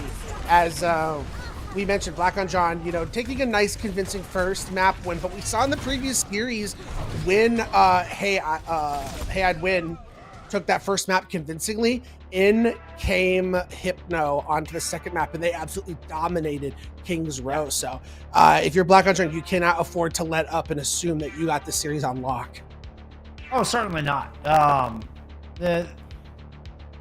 There's nothing that says, like, hey, just because you win control, like, that you just automatically assume that you're going to have what it takes to go through and waltz through the rest of the series. Vicious Stingray could absolutely come back. Like I said, we saw it in our previous series from Hypnos, and really make a statement. Some teams just aren't control teams. I mean, dating all the way back to the history of Overwatch, you have teams that just weren't that good at control, but were actually still great teams. Couldn't agree with you more as we await the next map pick coming in. I mean, I think we all kind of expect it to be King's Row, given, you know, we're in a GOATS tournament, but you never know. Numbani is in the map pool. Maybe, you know, they want to pull out a little bit of that Winston GOATS. You never know, but you know what they say when you assume. I mean, it wouldn't hurt my feelings to see Winston, perhaps, but I mean, Reinhardt really is the core of this. I think that is the most pure version of Brawl, and I mean, it's kind of the most pure version of GOATS as such. So I think that's the way to go, and that's the way I'd like it to be through a GOATS tournament. Like it should be, so just hammer on hammer, German Crusader versus German Crusader. That's the GOATS that I want. Couldn't agree with you more. And with that being said, we do have that map pick coming in, and we are in fact going to said map. King's Row is where we go. And that would be the map to round it out. So there you go. All is well, all is right with the world. I do kind of want to touch on, so while we have this, well, you know, we've been seeing a lot of this in Yada. We kind of started talking about at the start of that map how we do have an option in GOATS. I mean, you had a kind of a rotation between Zen, Moira, and Ana. And all three of those are available in that flex support role here through this tournament. And the cycle of Goats, it started on the Zenyatta. Like, that was, the Zenyatta was very popular. Goats was kind of born out of Quad Tank. Goats was born in NA. Quad Tank was more of an EU Brawl special. EU was always traditionally the Brawl region. But Zenyatta had always been used to that. So Zenyatta was the starting flex support in Goats for that damage, but then rotated through. And I think what's interesting is when teams weren't as coordinated, when it wasn't as surgical, the Moira actually found a ton of value. And we saw the Moira become prominent after World Cup 2018, and it wasn't until later in the life cycle that Zen came back into favor again for the Goats mirror. Yeah, it's kind of how, we were talking before we actually started the broadcast today. Just everyone getting so much better at Overwatch cooldowns, teamwork, calling things. When you're in that situation where you have very good teamwork, very good comms, very good focus fire, that Discord orb is just absolutely everything from Zenyatta. It just allows you to melt down these players that much faster. Well, and when you have, Zen making, just incredible pop-off plays like we have seen all day long, it's hard to not deny that value, not deny the damage output in the range, which is very precious in the Goats comp. You look at the 6 heroes that make up this team, not a whole lot of damage output from any of them. Nay, the Zarya. For sure. As we see, this just Stingray's coming out on the attack, trying to push through. It looks like Black Ops going to afford them all this space. They're going to look to take the fight at the statue. Just Stingray rotate around the outside, pick up God Magic, and that is a heck of a good start. Black on John let the one player on their team fall that they certainly cannot afford. And if every kill is impactful, taking the Ryan down is doubly so. And they're being smart here is Black on John backing up, allowing their Reinhardt to get back, and they are going to be able to recontest this point before it gets fully capped. They have the tools to work with it. Can they take these Stingray down before they build up their ults? The Liberator already 92 to a Shatter. Wait, it's online, ready to go, and it's down! It gets blocked! Gets nothing, neither do, but God Magic finds themselves in the business end of some shots from Dark. Sound barrier used. Kylo dies before they're able to get theirs out. A massive advantage to Vicious Stingray, and they're going to cap this point. Yeah, very well played despite losing their Reinhardt and their Shatter early in that fight. They're Dark able to use that Diva Bomb, get a lot of value out of it, and they got Kylo down as the first player down who would have been able to give them the sustain with that sound barrier. So very just nicely played and knowing what their win condition was getting that Lucio off the field so they couldn't provide the extra shields. Or overhealth, I mean. Not an easy thing to do either. Yeah, Lucio's like the hardest player on this team to focus down. Yeah, exactly. That's the hardest player to lock down for sure. For sure. Black Eyed John are going to sit on this back corner. They have a Graviton Surge to work with. You still have that sound barrier from Kylo, as Dr. not able to use it. Looks like they're going to start getting aggressive, but they get punished for it. Vicious Stingray, patience rewarded. Self-destruct just to get the mech back. Doesn't even really go anywhere. Not the ideal use of a self-destruct in the Goats composition. You really actually needed to do work with that damage. Yeah, it's interesting, the cycle of a Diva Bomb, and we think especially in Overwatch 2 and some other metas that the Diva Bomb is really just used to remech, not in Goats. So you're looking for kills with the bomb in Goats. Or at least make some space. Massive shadow comes through, but Kylo gets that sound barrier down. Better late than never. Double support ult use, as a matter of fact. Keep everybody alive. Ooh. Oh, that's what you want from your self-destruct. Dark delivers big. Talking about kills with the Diva Bomb, in comes Dark with a 3K special. 3-piece in a biscuit, baby. Eat them right up. Oh, my goodness.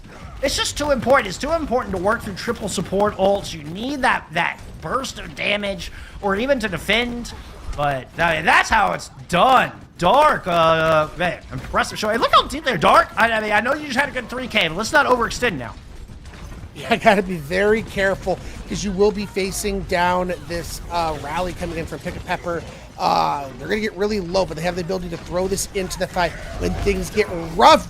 Shatter blocked, however. Yeah, but still continuing pressure coming in from Vicious Stingray. Blackout John feeling the heat at the moment and not a whole lot to fit off against it. God Magic is so low. Zyref is able to pressure Dillybear back and keep them from following up. But God Magic was down to about 50 health. That was dangerously close, and that would have been a cap right then and there. But alas, 6 strong. Sound Barrier out in the defense is pushing forward, trying to evict Vicious Stingray. Countering with a Graviton Surge. Well, both of them are going to unleash that as a matter of fact. It's going to be a Transcendence here from Chef Murloc. After Dillybear goes down, they decided to invest the Transcendence.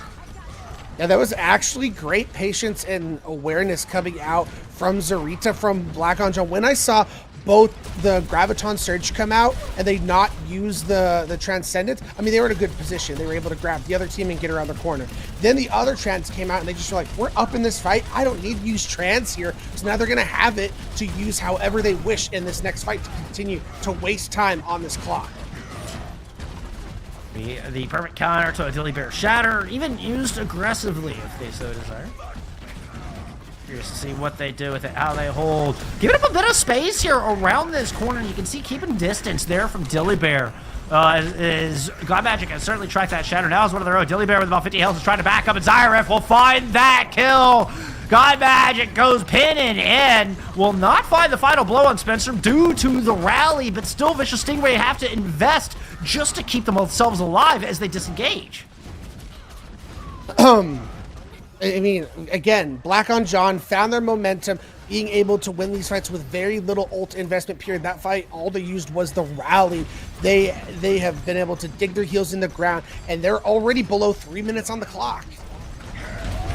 There was 4+ coming in. Shatter lands, that finds at least 3.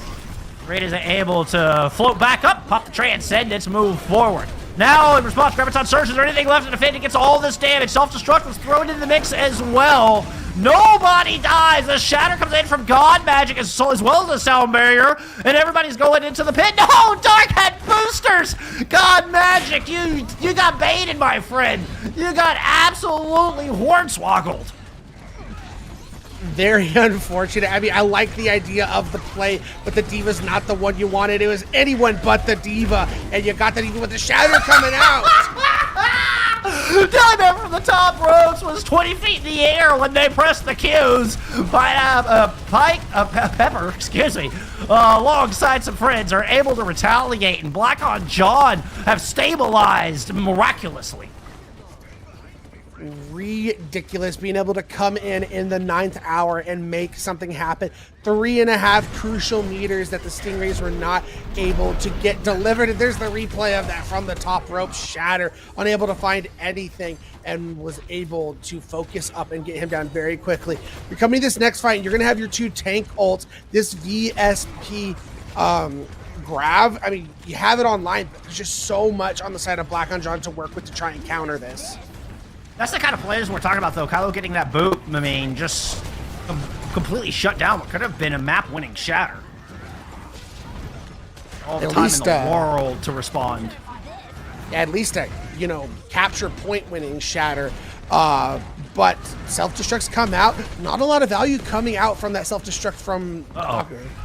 That was not a good place for you to be, God Magic. I was worried. I was wondering. And they get absolutely caught out. The rest of the team is just scurrying. I mean, trying to find someplace to hide. It works! The Graviton Surge hits the box. Another return grab comes out from Zyref. That got at least a couple in it. Will force out the Transcendence. Still, Sound Barrier available, and Vicious Stingray are going to use that to try to put all focus onto God Magic, who has the Reinhardt. Oh, the Shatter will not come out. It gets absolutely interrupted, decimated before the hammer could even reach the apex at the top. Still, Black on John are able to find a couple of picks. Despite God Magic not being in this fight, they continue to cause problems. The Vicious Stingray just can't get it done.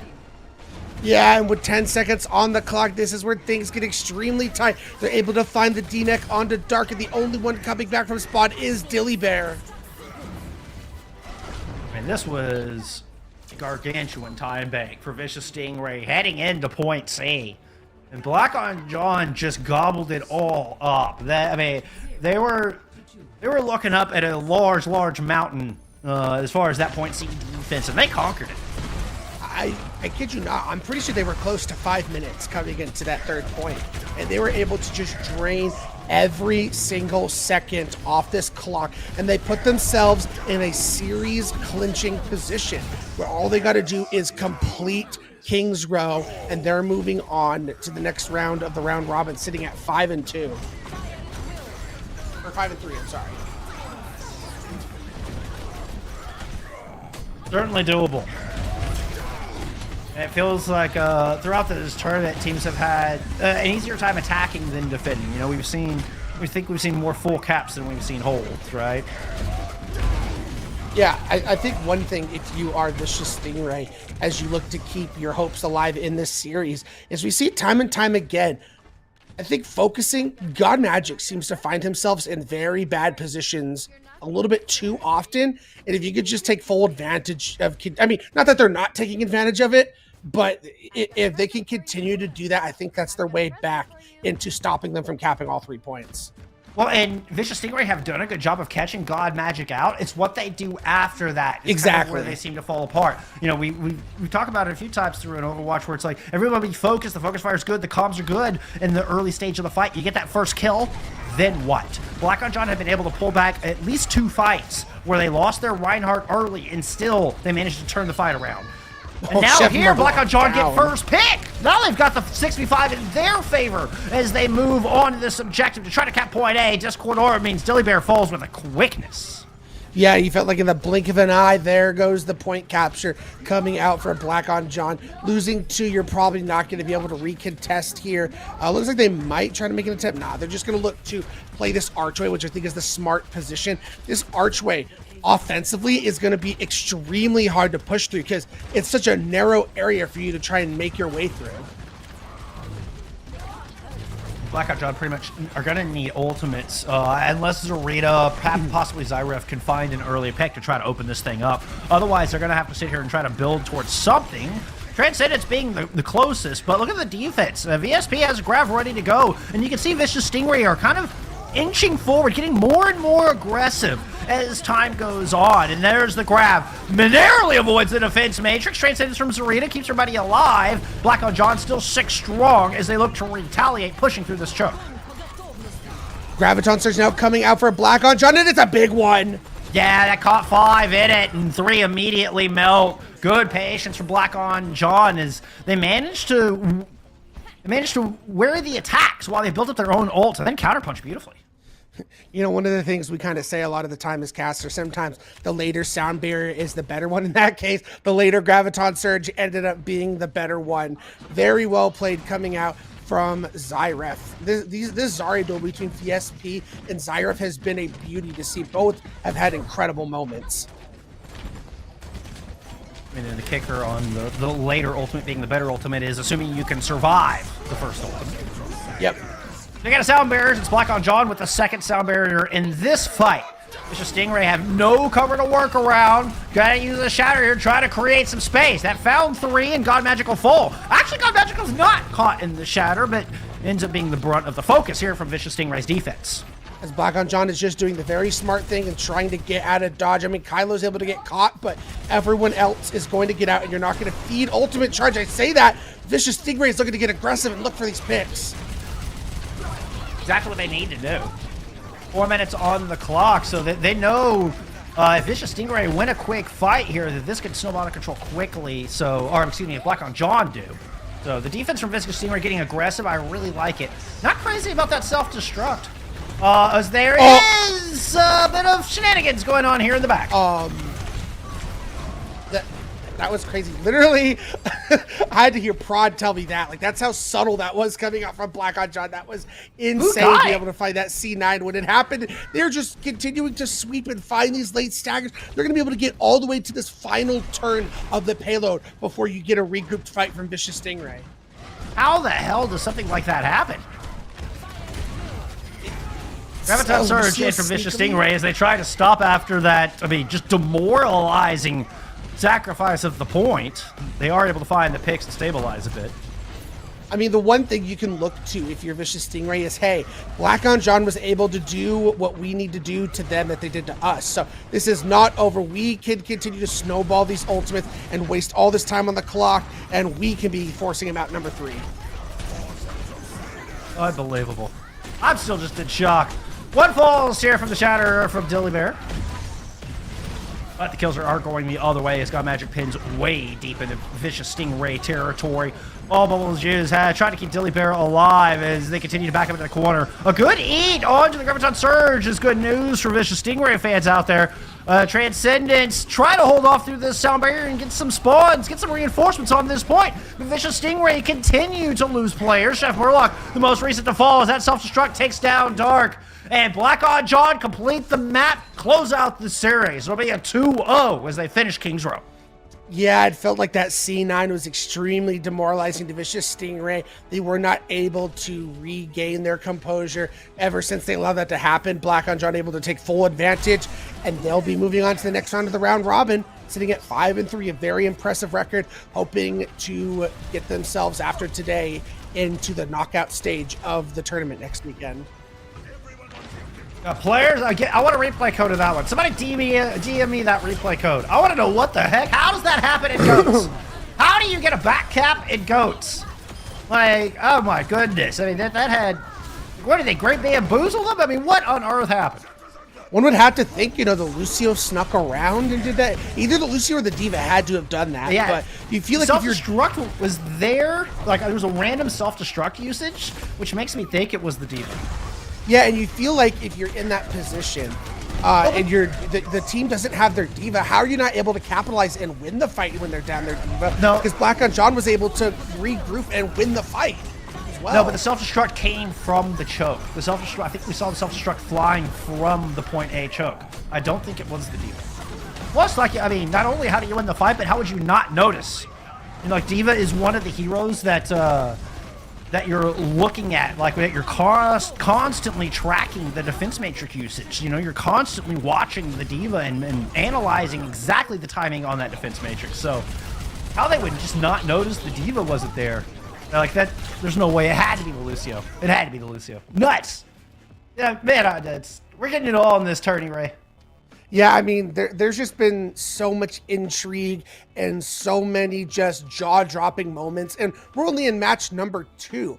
We still have 2 more matches to go. It is absolutely ridiculous that it's just insane. Congratulations to Black on John, moving on, has a great record, and they can continue to string these wins together. They might have a chance at being able to get themselves into the knockout stage, as we're going to get a replay of the zoomed in C9. Yeah, there we go. We got the CSI team on the job. As we see the C9 happen, they're at the top of the bar. Still not exactly sure who caused it. Hey, Great Mysteries, we'll continue to search on that. Y'all continue to stick around. We got more GOATs coming up here in a bit.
Thank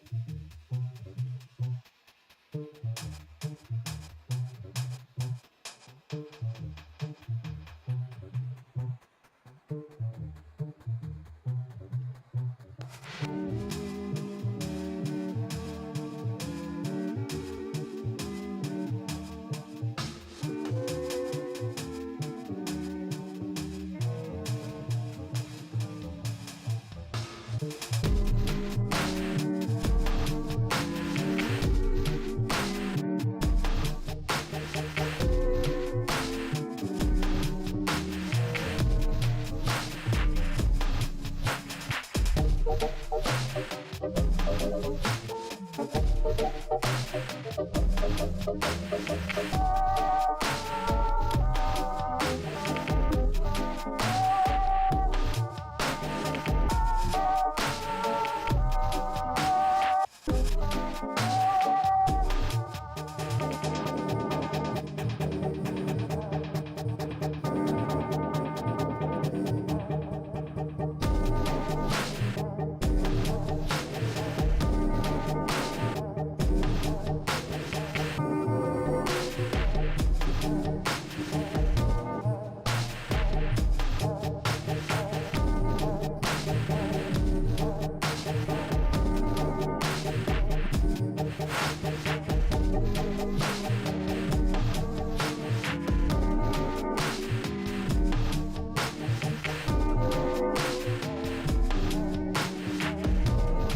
All right, we're back, friends. As we continue here through the CGL Winter Goats Tournament. We got another great matchup coming up at you. 50 Shades of May taking on Chimp Club. But before we get into that, we had a fantastic back cap there on Kings Row. And, well, I told you we had our best CSI team on this. We were investigating. We've done a bit of work, friends, and we figured it out. Prod, let's pull up the image. We figured out who the culprit was.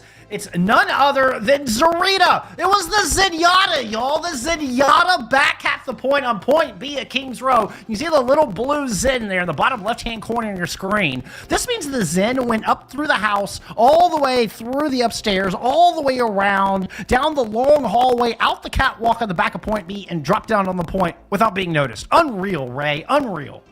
Absolutely insane. When we were doing our investigative during the break, we all just went like, we were just, what? We could not believe that of all people, it was the Zen. I think we all agreed that was probably the one thing we didn't think it was. That's like the character with the least mobility is the one who ends up backcapping the point. Insane. But we digress. We now get to take a nice zoomed in look at this next matchup. 50 Shades of May versus Chimp Club. Chimp Club having a fantastic start to their round robin stage, sitting at 6-1, which for their group, they have Inarizaki, who's sitting at 9-0. So every match is going to make a huge difference, being able to just stick to that one loss as long as they can. Yeah, I mean, it's just making it through the day, see how many wins they can pile up and hold on to that spot, try to make it into our elimination bracket next weekend. So, you know, one step at a time, one map at a time, and their opponent here that they're going to be trying to take down will be 50 Shades of May, maybe my favorite team name of the entire tournament. We'll pull up that roster and take a look at who's going to hit in the battlefield. Yeah, I mean, a lot of players when you cast in CGL as much as you do, you start to, see names and you go, oh, I know that name. I may not always remember exactly what team they're on, but they're definitely names I recognize. Ripley being one of them. Kate Queen as well. Like, very talented players. Can't wait to see how things shape up. They haven't had the best go at it so far in this GOATS tournament. They're sitting at 3-4, but they have a chance going up against Chimp Club to play a little bit of spoilers and get themselves to a nice even 4-4. Yeah, I mean, this is a 6-1 squad that will be the opponents for 50 Shades of May. Certainly going to be a tall ask, a tough opponent. You don't get to 6-1 in this tourney, without having some real chops behind you. There's a lot of big names here. And Chimp Club with, some names you talk about names you may recognize but can't quite place. I think Chimp Club has a couple of those. A couple players here from Collegiate, Ideal Warrior and Hyper coming in from the University of Delaware. And those some names that me and you were discussing, like, man, I know I've seen these names around coming out of the collegiate scene. Yeah, I was just like, man, I know Ideal Warrior and Hyper for sure. I just can't place them. And they, like you mentioned, Collegiate, University of Delaware, one of the big names in Overwatch esports out there. If you haven't seen them, they're a very fantastic, great school, provide a lot of scholarships, and they always field a very talented team. Well, this is going to be first of two, as have been all of our games here through group stage. First map is decided by the round itself. So first map is fixed. It will be loser pick through that. Looks like we're headed to Paul for round number 8 here. Yeah, I know we're not guaranteed to get Sanctum, but I'm always a big fan of Sanctum because that's like the map where, like, you can see the chaos. That's where you see, like, your Briggs and your Lucios can make a huge difference with those whip shots and those boops to get people inside that chasm and find big time picks. Well, we're starting on Shrine, so maybe we'll get Sanctum. My fingers are crossed for you. I love this map. I think this map is very interesting because you have this tiny little objective with a pillar in the middle, and then everything outside feels like super dangerous territory. Like, I don't know about you, when I'm playing this map and I step outside that middle section, I feel like I've just exposed to the world. Like, I could just die at any moment. I mean, it creates this really fun dynamic here on Shrine. Oh, I couldn't agree with you more. It almost feels like, I don't know if any of you guys have played it. I used to play it as a kid as Manhunt. It's a big version of hide and seek in your neighborhood. And there was always the safe zone you were trying to get to before you got captured. And that's what the point feels like. It's like the safe zone. You're like, I cannot be touched here. I feel good about myself. Yep, I've got my walls up. We're all safe inside the walls. You're right. That is the safe zone. Oh, it's this tiny little point too, which means Ghost. This is going to be explosive. This is going to be fun. Yeah, this is where I could see the slow motion coming in big on this map with the amount, like you mentioned, tiny space on that point. We could probably see a good 8 to 12 ultimates at any time on that point going at it. So very excited to see the high impact, fast paced style of Goats in such a confined space that we're going to see on this map.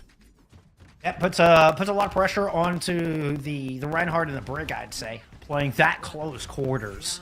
Yeah, the positioning is going to be key. Yeah, and you don't really have the range for the Zen to pop off as much.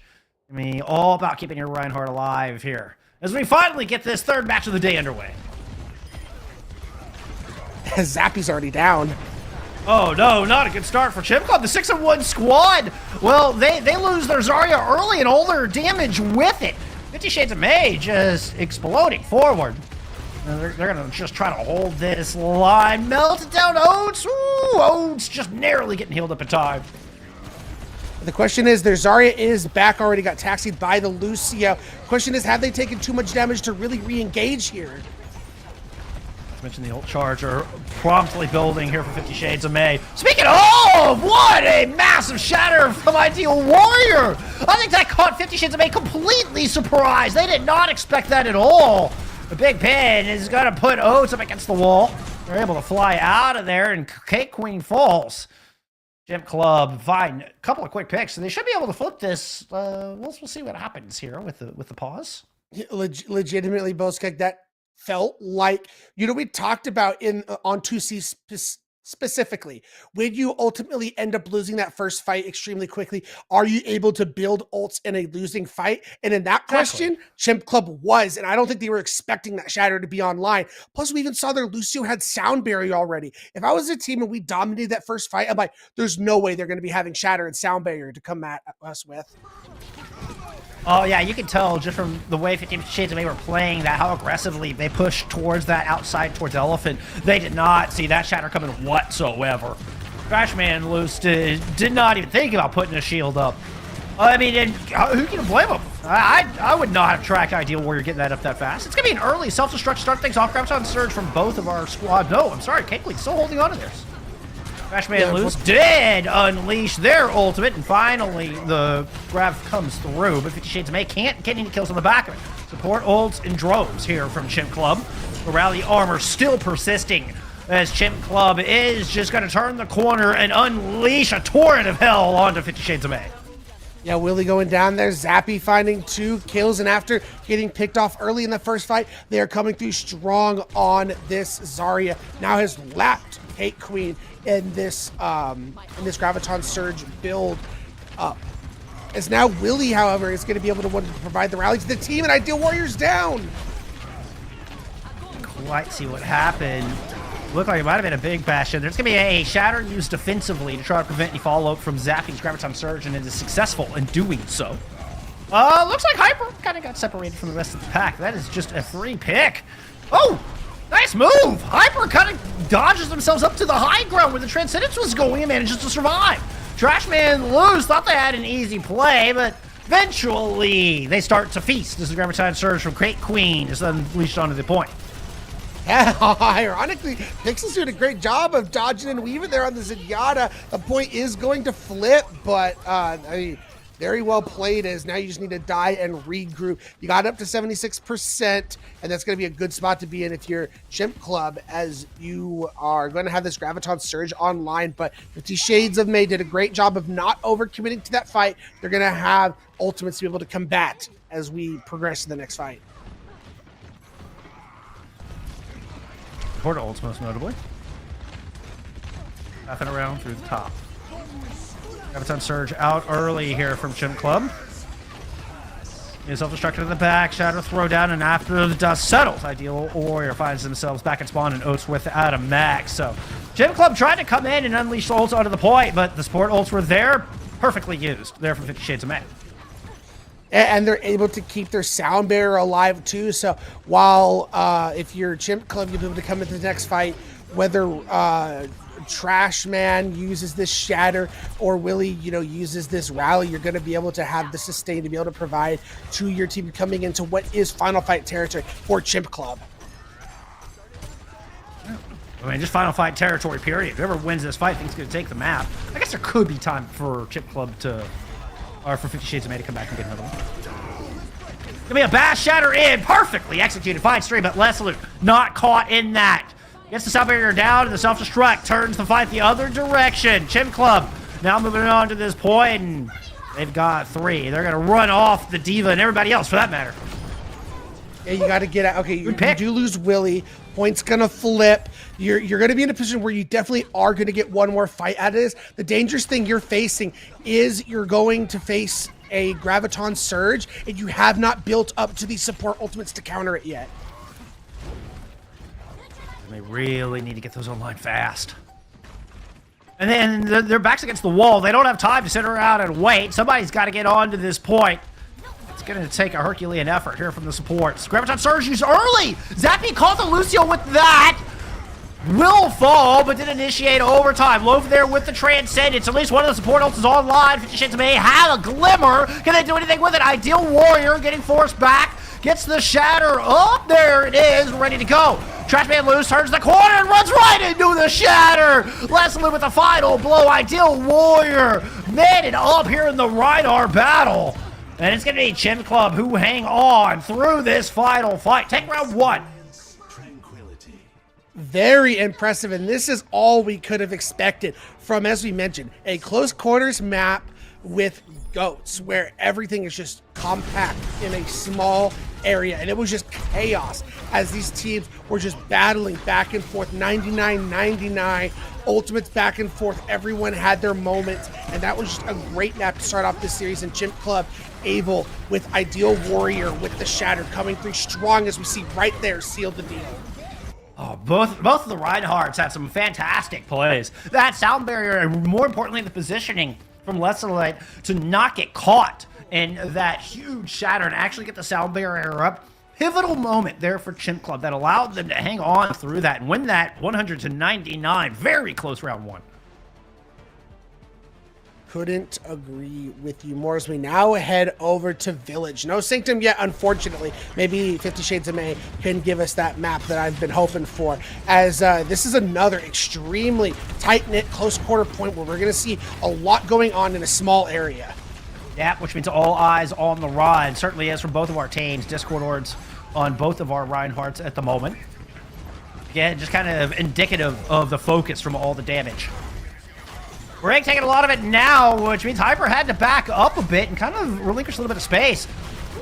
Ripley with a clever move, which working around the outside. 50 Shades of May, they're really trying to attack this point from all angles. They're not just standing on one corner. They're poking at Chimp Club from all sides. And Zappy has an early Graviton Surge, countered by the sound barrier. Trash Man loose going in, gets stopped in their tracks. Hammer to hammer up against Ideal Warrior. Wants a place to throw down this shatter, but can't quite find it. 50 Shades of May still just kind of held on the outside. Trash Man loose will fall. Never finds room to unleash your shatter, but the self-destruct finds 2 from Ripley.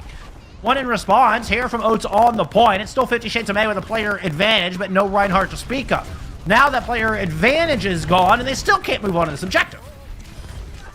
And 50 Shades of May looking to flip the point, and they are going to do exactly that. Well played. Ripley coming through on the D.Va with a big bomb to flip what was a losing fight on its head, and they're able to get the cap before Chimp Club can take 50% on the point. I'm impressed with how much Trash Man loose is getting done in these matchups. It feels like Chimp Club is really relying on Zappy heavily, which are you doing, Goats, to get the job done? 50 Shades of May, but Trash Man loose is not afraid to go in there swinging. Good eat here from Oates. It's a good start from Chimp Club as they move back onto this point. Transcendence comes out from 50 Shades of May, but they don't move, like they don't really do anything with the Transcendence. Ooh, nice shatter. That one works its way through the shield, perfectly timed from Trash Man loose, and that'll get them a kill onto Zappy. So big source of that damage I was talking about is now absent, now missing from Chimp Club, and it's just cleanup here for 50 Shades.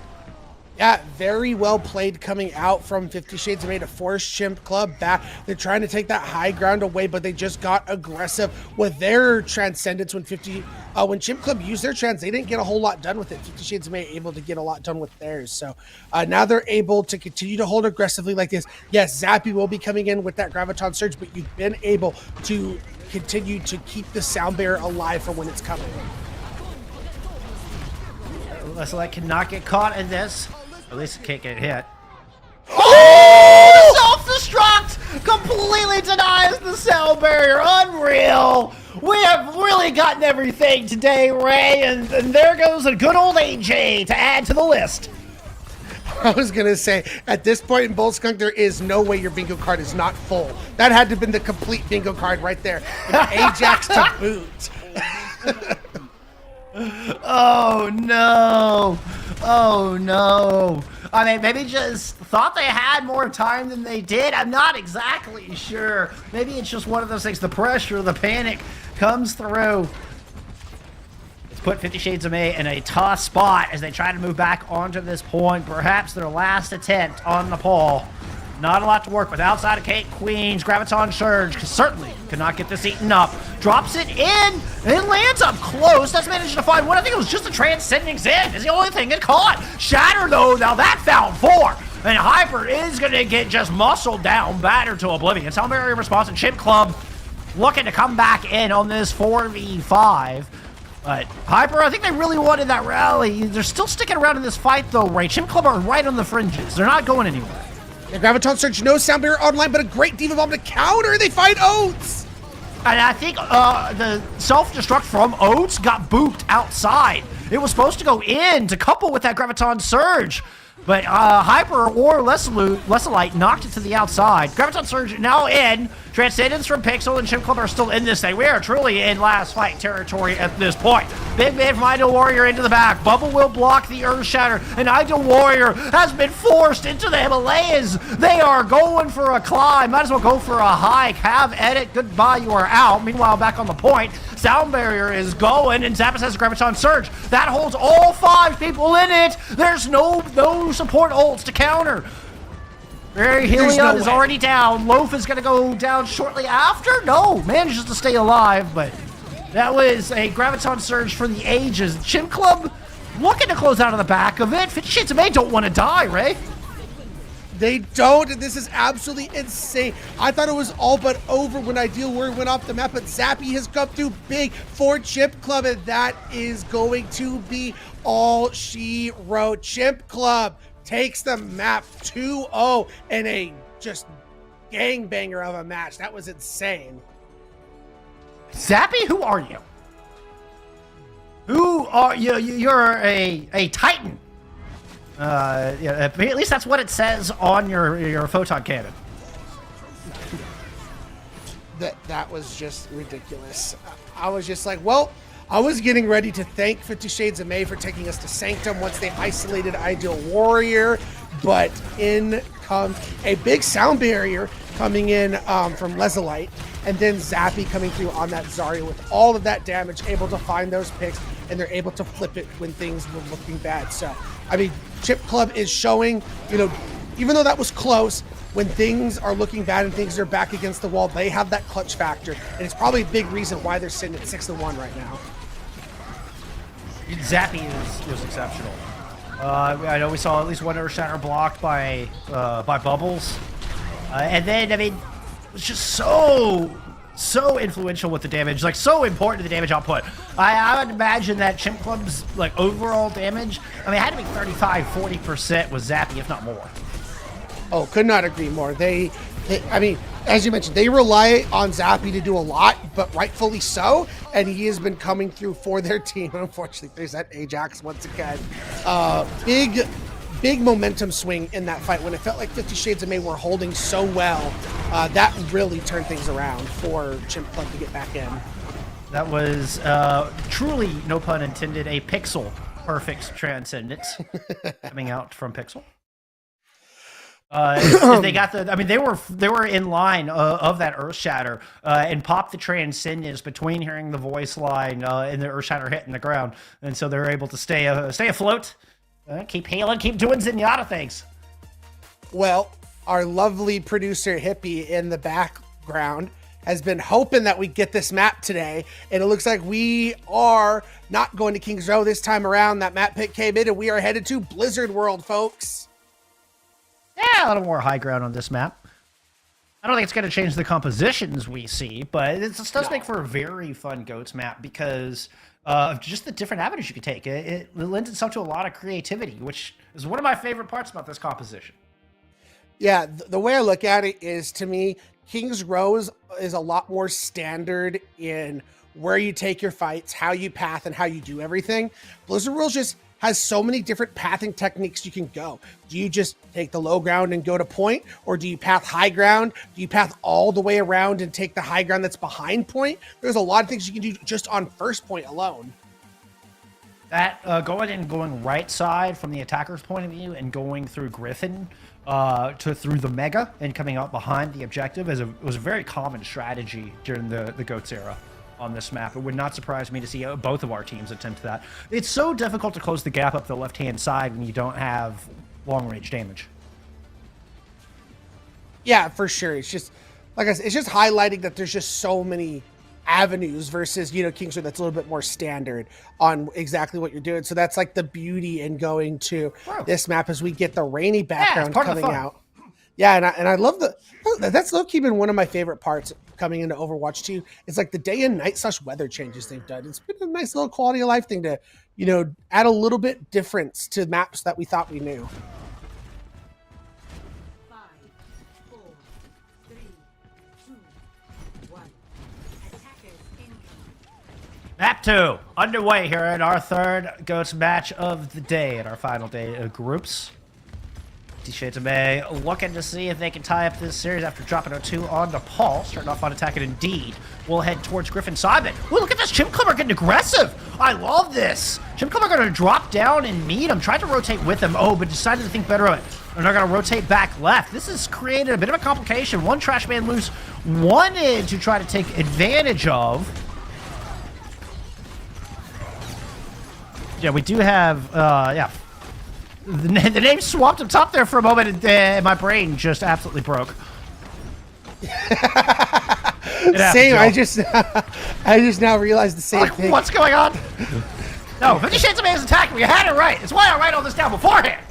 All right, Willie's down. Kekri is down as well, and just bit of do-si-do has finally stopped with Chimp Club still dancing. Yeah, I mean, at first it was a little worrying. I mean, 50 Shades of May did a great job getting aggressive, forced, the high ground positioning away from Chimp Club, but they were able to quickly use that speed boost to get themselves around onto the low ground on point and finish things off and put themselves in a great position to find the picks onto 50 Shades of May. So, 50 Shades of May, I feel like this time around you might want to commit and go for this high ground attack, but as it stands, it doesn't look like they're going to do that. They're going to go all the way left. They did send Ripley up to that high ground to kind of secured it a little bit. Oh! Fight on this corner, stars on the Transcendence, and ends with Trashman loose back in spawn. Rav is out from the defense. Ideal Warrior just swinging through the entirety of that pack. That was just so satisfying sound when you're just thunking through like 3 or 4 players with a Ryan Hammer. Yeah, for sure. That's like one of the big just why Ryan players love GOATS is they just get to absolutely swing through so many people, feel so dominant, and it's just a great time for everyone. As now we see Chimp Club holding this high ground. The question is, where do 50 Shades of May want to rotate? We kind of talked about how the left side's not as ideal. Looks like this time they will rotate up to that high ground. And this time, Chimp Club are just going to take a standard meet him inside approach, but the self-destruct picks up 2. Ideal Warrior, somehow the shield gets broken, be it a bash or something, but a great play from 50 Shades of May to allow that self-destruct, to make that self-destruct really work for him.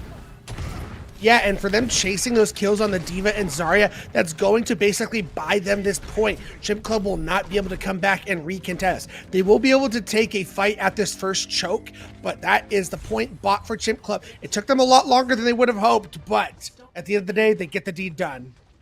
All right, now here's where things get interesting, Ray, because there's no clear strategy on point B. Obviously, high ground is important, but this is one of those things where I feel like every team kind of played this point different. Oh, big shatter. Shatter coming out from Ideal. That was monstrous. That found 4 of the 6 sound barrier. Not enough to keep Trash Man alive. And that's going to just buy the team fight win. Out comes the Graviton Surge and the Transcendence. Yeah, I mean, invested late in this from Chimp Club. Don't hate it. I mean, they're able to just hold 50 Shades of May at this corner for now. Not a lot to work with. Wiley goes down. Shatter lands. The bubble was just a touch late, but Less Than Light, once again with the perfect positioning, does not get hit by it. The sound barrier is perfect. Now, with that said, Hyper does still fall in the back, but it cost 50 Shades of May so much to get that kill that Hyper might even make it back. Oh, yeah, they'll definitely make it back before the next fight ensues, especially getting Rippy That's a long walk. You say defo. That's a long walk, man. No, that's fair. I mean, yeah, they're right, especially with the Lucio to be able to take. Yeah, they sent the Lucio back. Take this fight. Oh, but here comes 50 Shades of May. It's actually going to be close. Chimp Club decide to go ahead and hold the corner. Indeed, they get both their supports back, and the Shatter is good. Once again, Ideal Warrior puts everyone on their back. Zappy, too. I mean, Zappy with that charge just absolutely melted that Ryan shield as Ideal Warrior. Because of all the damage that this Zarya puts for Zappy, it just allows Ideal Warrior to just swing, knowing Zappy has his back. Now Zappy has a Graviton Surge. Investing very, very early, and it will get both support ults out. 50 Shades of May would love to get a kill on the back of this while these support ults are still active, but Self-Destruct kept him back. K-Queen falls on the approach too, and now 50 Shades of May, they're just backpedaling into Snaxarama. Yeah, it's not great when you see a Graviton Surge come out and you see both the Transcendence and the Sound Barrier commit to that. That tells you, the communication wasn't as clear as you would have hoped to it have been, and then you don't have another support ultimate to follow up, and that's why they lose Cake Queen early in that fight. Yeah, I mean, it's not uncommon to see, like, Rally paired with a Sound Barrier, but you don't want to see Transcendence and Sound Barrier. Those two in particular, you don't want to see layered on top of each other. Laying Rally with the other two is okay, Goats. Graviton Surge now in from 50 Shades of May, but Transcendence perfectly used from Pixel. Still, Hyper gets pinned out of the pack. Shadow thrown in from Trash Man loose. Now they're going to turn the hammer on to the D.Va. 50 Shades of May. It took them a little bit to get going, but it looks like they're finally going to get this card on the road. They managed to get a late Graviton Surge out as well. Now, I don't want to count Chimp Club out, but this feels like a lost fight. They get one, and they're looking to back out here while their teammates are coming in. So all things considered, they're going to be able to take a 6v5 here while 50 Shades of May are still waiting for the respawner to get back. Crazy about that Transcendence. Chimp Club does still have this Earth Shatter to work with, and 50 Shades of May, they don't want to press. It's so hard to close this giant gap. You're so vulnerable. And so, as such, 50 Shades of May are hiding back here in the corner until they have something to work with. Sound Barrier is something to work with, but the Shatter might just work through all of that shielding. 5v5 on the point, as it's going to be Zappy with another good Graviton Surge here on the back of the fight. Continues to be a thorn in the sides of 50 Shades of May. It still baffles me, Bolska, just how quickly these Zaryas can build up to Graviton Surge. Zappy just used the grab in the previous fight and had one to use at the end of the fight after. It is insane when you get a talented player like Zappy, who's been contributing, we estimated, probably at least like 35% of the team's damage, and they're just able just to by eye constantly test. build up grabs. Yeah, just for the eye test, exactly. We don't have those kind of stats at our fingertips, unfortunately, but it certainly feels that way. It certainly feels that Zappy has put down a good lion's share of the damage for Chimp Club. And, I mean, you can kind of see it in the resources in the ult generation on Ideal Warrior. Ideal Warrior doesn't feel like they're getting as many Earth Shatters as Trash Man lose. Now, once we got into the second point, they felt pretty even. But even on point A, a Blizzard World, it felt like Ideal Warrior was more of a protective role to make sure that Zappy can get in close and get the work done. And also getting the bubbles to make sure Zappy is, full charge a lot of the time. And now you're in this position if you're Chimp Club. Like we talked about, they're trying to make it out of their group stage, and it pretty much seems like Inuyasaki has their spot locked up at 9-0. So being able to, get these wins under their belt, make sure they only stick to one loss. That's going to be their key to get out of this group. And so far, so good. They have their win condition, essentially 89.49 meters on point number 2. One. Attackers in Yeah, there's one 6-2 team and another 6-1 team besides Chimp Club in this group. So a win here will certainly, but each win is super important here for Chimp Club to try to make it into our elimination bracket next weekend as they make their way up into Griffin, battle for the high ground. 50 Shades of May, they're playing stubborn. Like, they're planting their flag right up here on Griffin and trying to deny this space. Chimp Club rotate around to the other side, see if they have any better luck from this direction. So far, no, okay, yeah. They find Trash Man loose. It's exactly what you wanted. Loaf is low and separated from the pack. There's no way Loaf gets out of there alive. There isn't, and if you are 50 Shades of May, you got to look to back out here. The Brig just needs to die. Willie goes down. I mean, that's going to be the first point cap for Chimp Club, but you have to ensure you get a fight at this first corner. So you got to make sure you regroup here. You can't get staggered. Oh, it's tough, because I think if you might get a second fight here for 50 Shades of May. Is this first? I mean, is the first choke better than the second corner down there? Like, I don't have a solid answer for you. It's a tough decision on how do you defend this for 5 minutes if you're 50 Shades of May. Right now, all you have are support ults to work with, too. You don't have anything to get aggressive with. You don't have the Graviton Surge comes out. Does.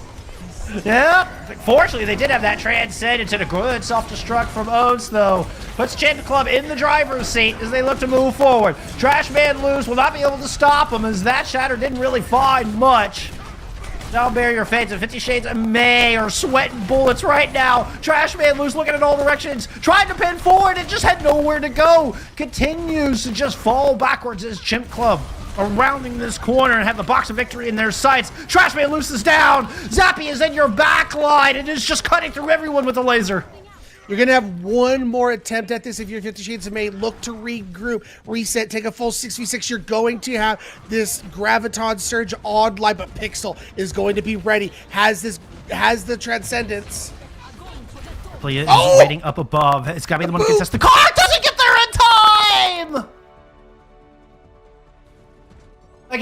Again, broken fights. Very, very difficult to win in GOATs. It would have been tough. It would have been extraordinarily tough for 50 Shades of May to win that team fight. But at least give yourself the opportunity to take the fight. I mean, it's so close. So close, right? Their diva went to touch, but Leslite was there and moved them away from the point, and they just were not able to. So heads up play from Leslite, but you feel like knowing that Steadfast is not available and this Lucio is going to reign supreme with their CC, you send more than one person to be able to get there in time. And unfortunately, they just were not able to touch. Chimp Club now moves on to round number 9 at a nice and clean 7-1. I mean, you're trying to stall to the last possible millisecond to allow your team to get close enough to take a fight.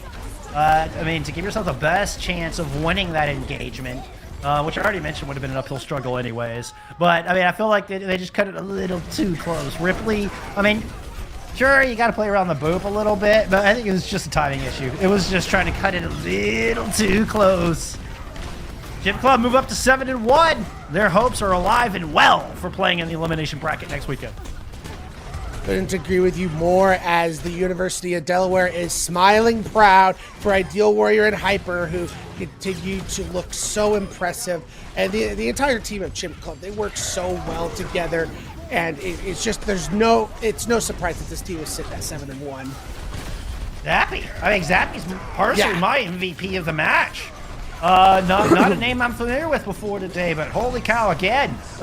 Man, I love this tournament. This is another name. I mean, alongside Shocker from the last match, the Zenyatta player from Black Odd Jod, or excuse me, that was the previous match. That was the Zenyatta player from Hypnos. Like, these are some like new players that I'd never heard of before, Ray, that are really making big plays, and Zappy certainly going on that list. Yeah, really incredible to see. So congratulations to Chimp Club as they hope to close out. I believe they have 1 or 2 more games left to be able to be completed. Hopefully things go their way to be able to make it to the knockout stage. With that, we are going to take another break for you guys. This one might be a little bit longer as we're waiting for a lot of these games to wrap up, as this one went a little bit quicker, but we will be getting you guys the next round of Round Robin right after this.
Got lots of love, love.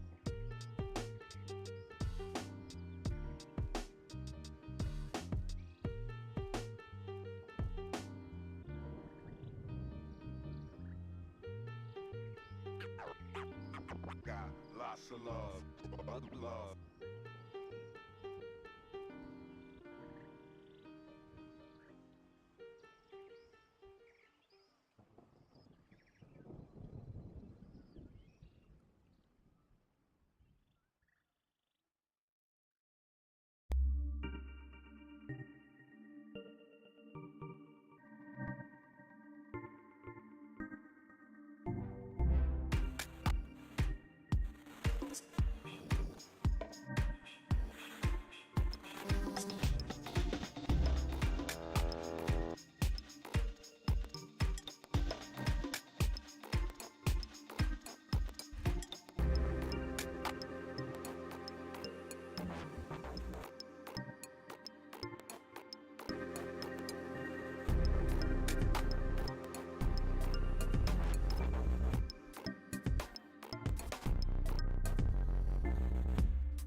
All right, we are back, friends. We are about to get into our fourth and final match here of the day. We've already had it all. I mean, we have seen C9s, we've had AJs, we've had huge, massive plays, we've had heartbreak and triumph, and I mean, this is just the first weekend, right?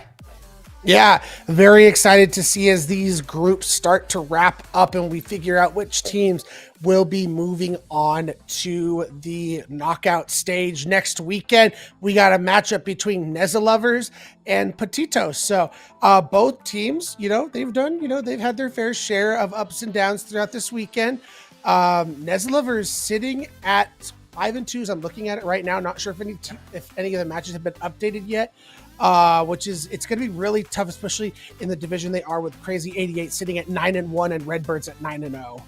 Yeah, it's a tough group to be in for these squads. But hey, you know what? Still got to push it through. Anything can happen. I do believe we had a game or two not reported there for Neza Lovers, why they're only showing 7 games in the record as we head into our 9th round here of the day. So not sure where those previous games lie. Are they 6-2? Not really sure. We're working with the information we have. We do know they're going to come out and give it their all. Let's take a look at that roster. Let's see who's going to be hitting the battlefield here for Neza Lovers. If you were a fan of Overwatch World Cup, you may recognize a lot of the players' names on your screen right now. This is essentially Team Mexico, Yeah, a lot of the players, Castle, Dysteria, Palette. I mean, a lot of names that we recognize from that roster. And, all things considered, they had a very good run in World Cup, just as Colombia did, as we saw in the previous matchup.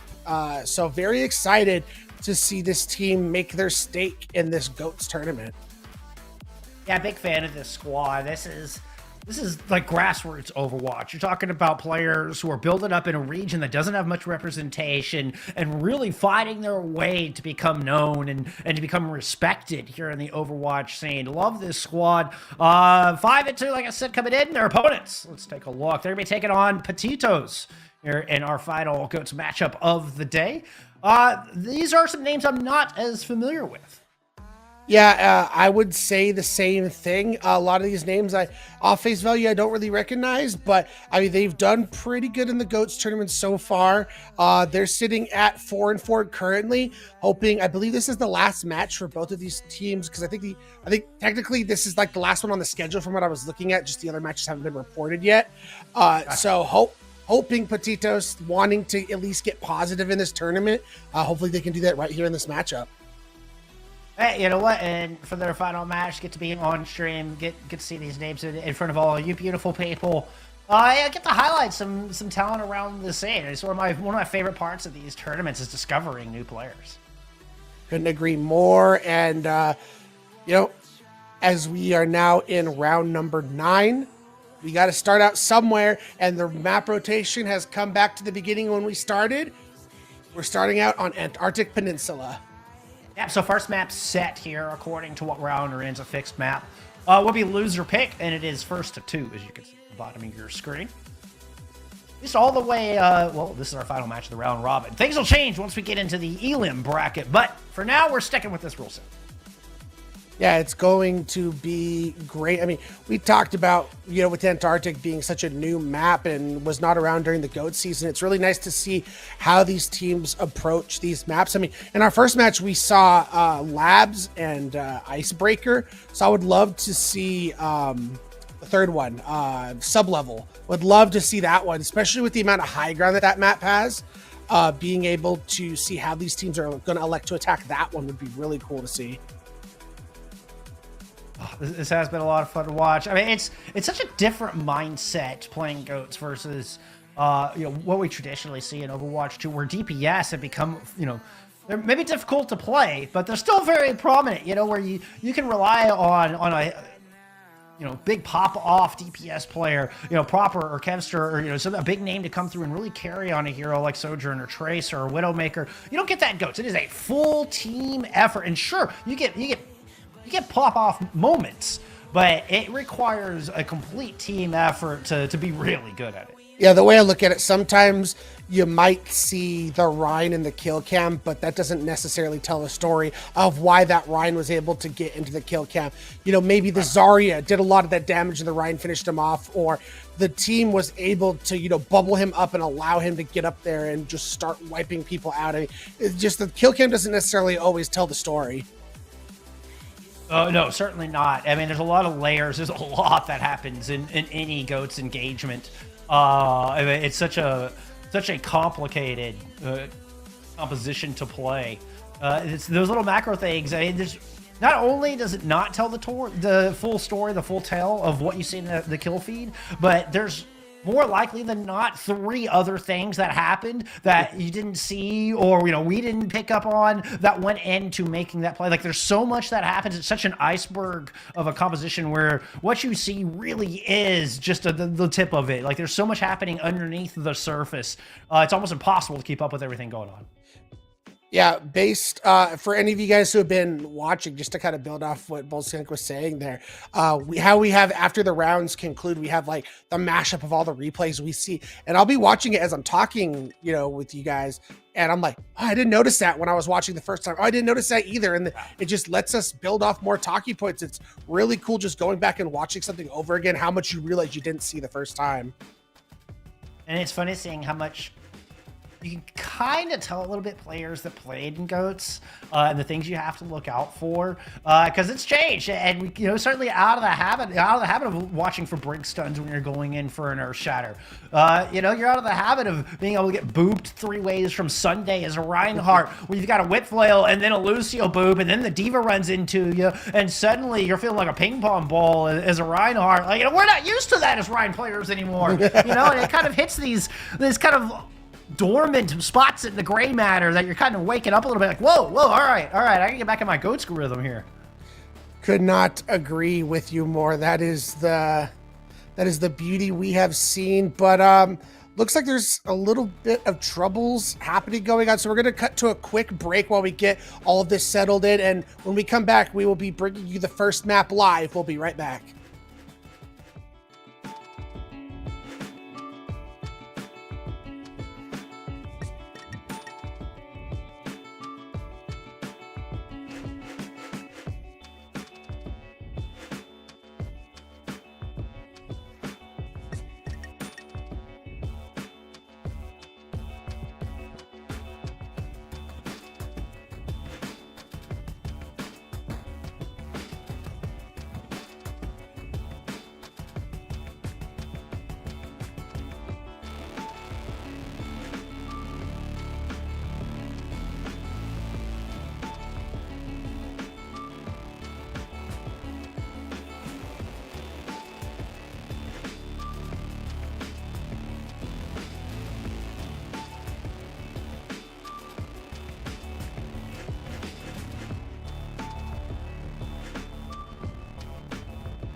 Welcome back, friends. We appreciate your patience. I think we got all the demons exercised here in our machine and are ready to kick off this fourth and final match here of the day at our GOATS Tourney.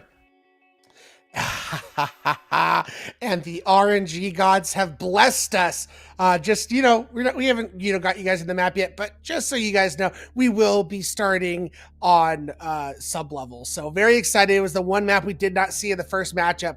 I'm very excited to see how these teams are going to tackle this map in GOATS. You would think high ground would be of the utmost importance, but I'm curious how these teams will attack. Yeah, I would anticipate, both will just go 6 strong.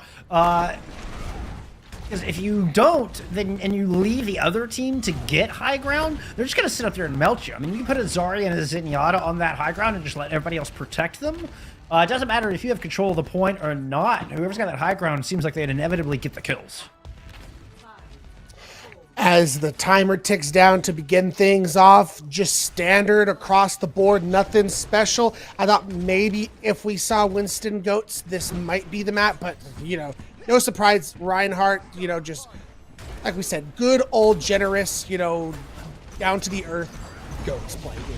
It's honest Overwatch. It's honest Overwatch, y'all. It's purest form. There's only suffer and pain. Welcome to Goats. Karina finding that out the hard way.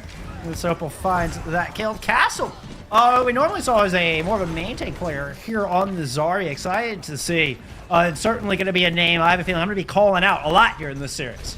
Yeah, very excited to see how Castle does on this Zarya. I mean, so far, so great. So very excited to see where this will go from here as Petito's coming back. They're regrouped, ready to go. They just have not been able to gain a lot of ult charge in that losing fight. So it's going to put Nezza Lovers in a really good driver's seat on this first point. And they tried to send Corino in low and kind of with protection from around, but it just wasn't quite enough. Nezza Lovers are able to isolate Corino enough to overwhelm the heals. As again, they're getting this Reinhardt down early and often. And we talk about once that pillar in Goats goes down, the rest of the team tends to crumble. So if you're Petitos, you got to try a little bit harder. You can't let your Reinhardt go down that early in these fights. Opa, I love the skin. I also respect the D20 as your charm. Johnner coming in from File. That got through the bubble, at least hit one in the back. It was actually Alex, I believe, who got hit by that. Sound barrier now out for Petitos. But unfortunately, Corino falls once again. Nezza Lovers continue to put all guns pointed at the Reinhardt, a strategy that is paying off thus far. Yeah, and it's paying off in spades. 60% in boot built up for Nezza Lovers already. However, this is Petito's best chance they've had. They have a lot more ultimates on the board. The only thing they used in that fight was the sound barrier. Nezza Lovers used a lot more in that fight. So this is their fight, their chance to really break through. Petitos need to get this Graviton, or excuse me, this Transcendence out before using the Grav, my thoughts. They can get that Transcendence out, then Alex Gakko should have an easy time trying to clean up on the back of their ultimate. Slow approach. Can't take too long and run out of time. Nezza Lovers protecting all entrances. Potatoes cannot find a clear way through. Graviton Surge comes out, but the Transcendence is still in play, and Soap is keeping everybody alive. Corino falls again as Nezza Lovers continue to find the Reinhardt first and foremost, and it makes the rest of their job easy peasy, lemon squeezy, as they're going to close out a 100-0 here to start things off at some level. Wow, just insane dominance coming out from a lot of these players, like we mentioned, coming from Team Mexico, really showing their stride of the talent that is coming out from that region. As you talked about, they've just been home growing it, and it's on full display right now in this GOATS format. Castle, a big part of that was the tank player for Team Mexico. Us. Like you see the monstrous graph there, just the enormity of these plays. And then yeah, Sopa shot on the spot. Flowchart Overwatch had exactly the tools needed to defend against Petito's weapons. Couldn't agree more as we head into Icebreaker for our next map. And we saw, you know, this map was probably one of the hardest versus the Labs map, where once you have control of this point, it is an extremely hard point to push in because there's only so many paths you can take, and they're very holdable for a team in a GOATS Brawl style composition. You know, once again, under a lot of pressure to start things off. Yeah, coupled with Castle's damage, Hysteria is going to pick up that kill again. I believe that is the third or fourth time in a row Nezza Lovers have been able to find the Reinhardt to find first blood in these fights. Yeah, they're doing a great job time and time again of just saying, hey, we know in GOATS, if you could focus down the Rhine, it is going to be all but over. And that's normally easier said than done, but Nezza Lovers are doing an incredible job of getting that focus onto him and getting it down quickly and often.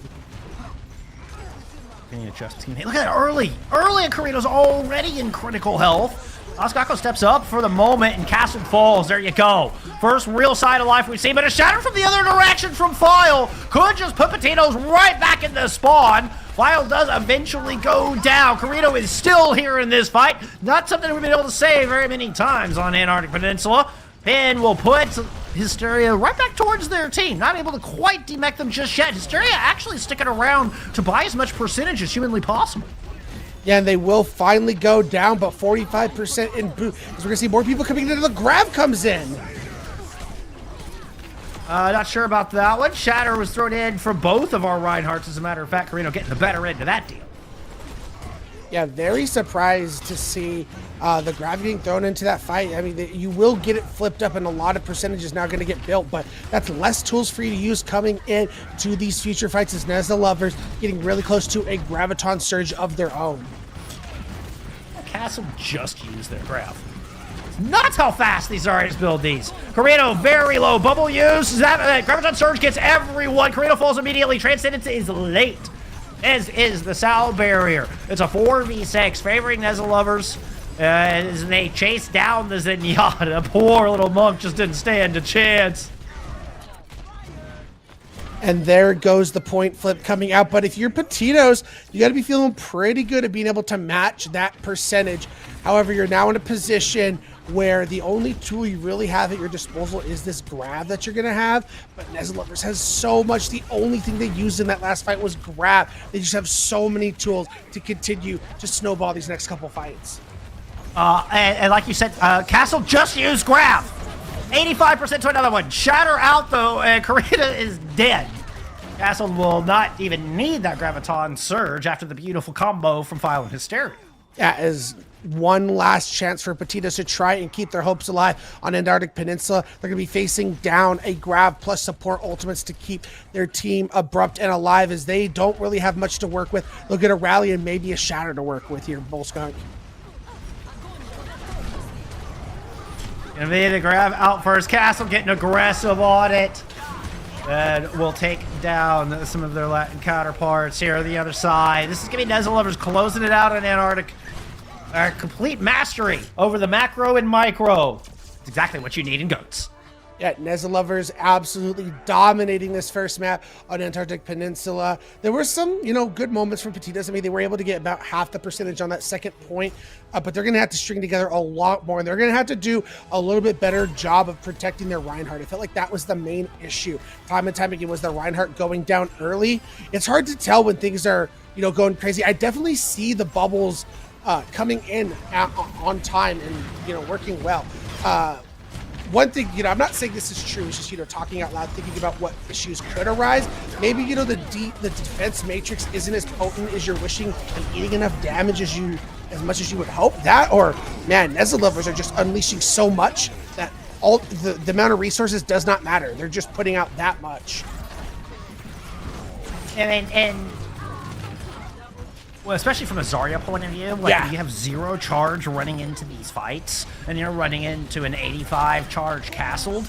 It's so hard to, just from that alone. And the importance of Zarya damage in these compositions is a lot of the pressure. And so I think one of the other things we're seeing is Osgako is not able to build up the charge, and so Potatoes can't return the same amount of pressure in the form of damage, the same amount of force. To where Nezla Lovers feel like they have to fall back, they have to retreat, they have to respect the gap.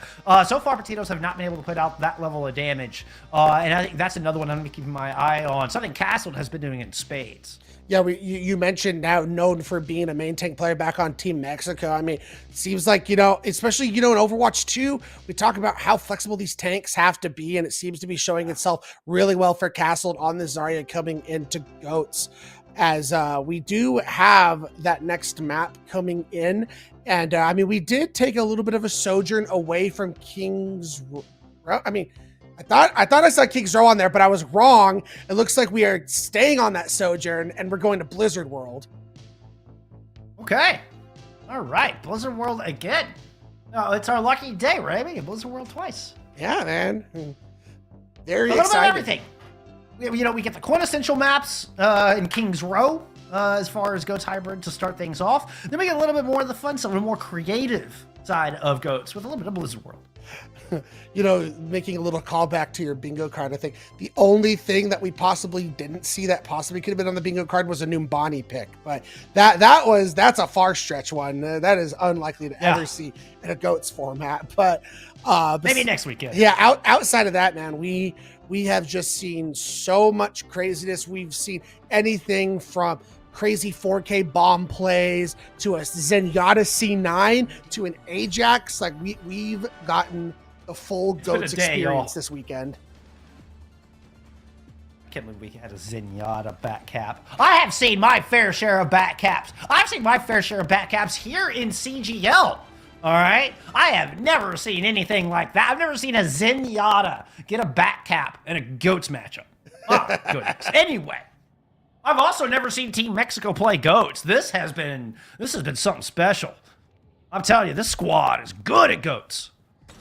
It is absolutely ridiculous. As now, take a little, look back at the rainy streets of Blizzard World, where this could be it. Nezlovers looking to keep their hopes of making the knockout stage alive with a victory here. Petito's hoping to get themselves into a positive and force a map number 3. We'll have to see what's going to happen as we see Petito's on the offense, trying to push left currently. Yeah, and last year we talked about how it can be really tough to push left. Nezlovers can choose to attack and follow, which it looks like that's what they're going to do, as opposed to rotate and match. No, they find the back line. They drop down, and Sadai is unprotected because Petito's front line was closer to the point. Left the Zenyatta vulnerable to an ambush from Nezlovers. Ironically, Bullskunk, what that tells me is Nezlovers are extremely confident in their ability to just win in the neutral. Normally, the position, what you would do is you drop the high ground and rotate to the point and play on the corner. They said, nah, we're just going to go at your face while you're trying to rotate to the point. Like, that's not normally what you would do in a great positioning of Goats, but they're just like, we're better than you, we're going to run at you, and we're going to beat you. It was a great recognition of an opportunity. Potatoes did not amp speed in quickly enough or tight enough, and it left that Zenyatta so vulnerable. That's where a Moira could actually be really good here. Moira is a legal pick here for Potatoes. It could be the swap necessary. Right now, this is, a flawless showing from the defense of Nezlovers. 2 fights in. Yeah, they're going to just continue to clean up time and time again, and these ultimates are just building. We're going to be looking at a just insane amount of ultimates being thrown into this next fight. The question for Petitos is, now that we see Nezlovers playing this close up, and you can just, the thing about them playing this close up is even if you punish them, they're going to get another attempt at this defense. Hey, we know how to beat this close hold. Just send your Zenyatta to go C9. You're not wrong there. As once again, Nezlovers just absolutely dominating and cleaning up time and time again. It is for Petitos, man. They just need to try and find a pick early in this fight. That time Hysteria was just able to throw that Diva Bomb and make it work really well. All you need is one. All Potatoes need is one kill to break this open. And unfortunately, it doesn't look like it's going to happen on this one. And ults are even invested. The other thing, oh, there it is! There it is! That's what they needed. File goes down. This is the exact opening Potatoes needed. They can make this happen, Ray. Yeah, this is going to be a long walk back for File to get back. Even if you send your Lucio away to go get him, now you're facing a 4v6. So you're in a position where if you're Nezlovers at this point, you probably should just back up. But Carino still gets really low. It has the confidence to continue pushing forward, which is exactly what they need. You can't be overly conservative at this point, but unfortunately, Castle will take down your Brig as Ifurgo falls. That shatter got blocked by Azaria Bubble, and Zip immediately in turn lands in spawn. Castle is back in this fight, and Nezlovers are back in control. Absolutely insane from the Nezlovers to continue to be able to put this much pressure onto Carino, down your Reinhardt, and keep your team in this fight while you're still waiting for your Reinhardt to get back. Absolutely ridiculous. All right, Potatoes, make a decision. Go for it. Find a target. Just grab one target. Oh, no! Hysteria denies the Graviton Surge. They wanted just one. They wanted the brig. Lei was out in front and was in a perfect grab target. But guess what? Hysteria is all over it. Now, there is the second kill that we have seen from Petitos. Could this one be the opening? Not likely, considering there's only 10 seconds left on the clock. Yeah, I don't even think anyone's going to be able to touch. Unfortunately, this was not. another dominating effort coming out from the Neza lovers. 1 second left on the clock, and yet just barely unable to touch is Alex Gakko. As now Neza lovers, all they need to get is a single tick on this point, and they'll be sitting pretty at 6-2, I believe, or 6-2. Yes, from what we know, there's a game that's not reported, but Yep. yeah, from what we know, they'll be 6-2 if they can close out this map. And I mean, this was the purest definition of a full hold, not a single ticket. No one even got close to the objective, much less got a tick.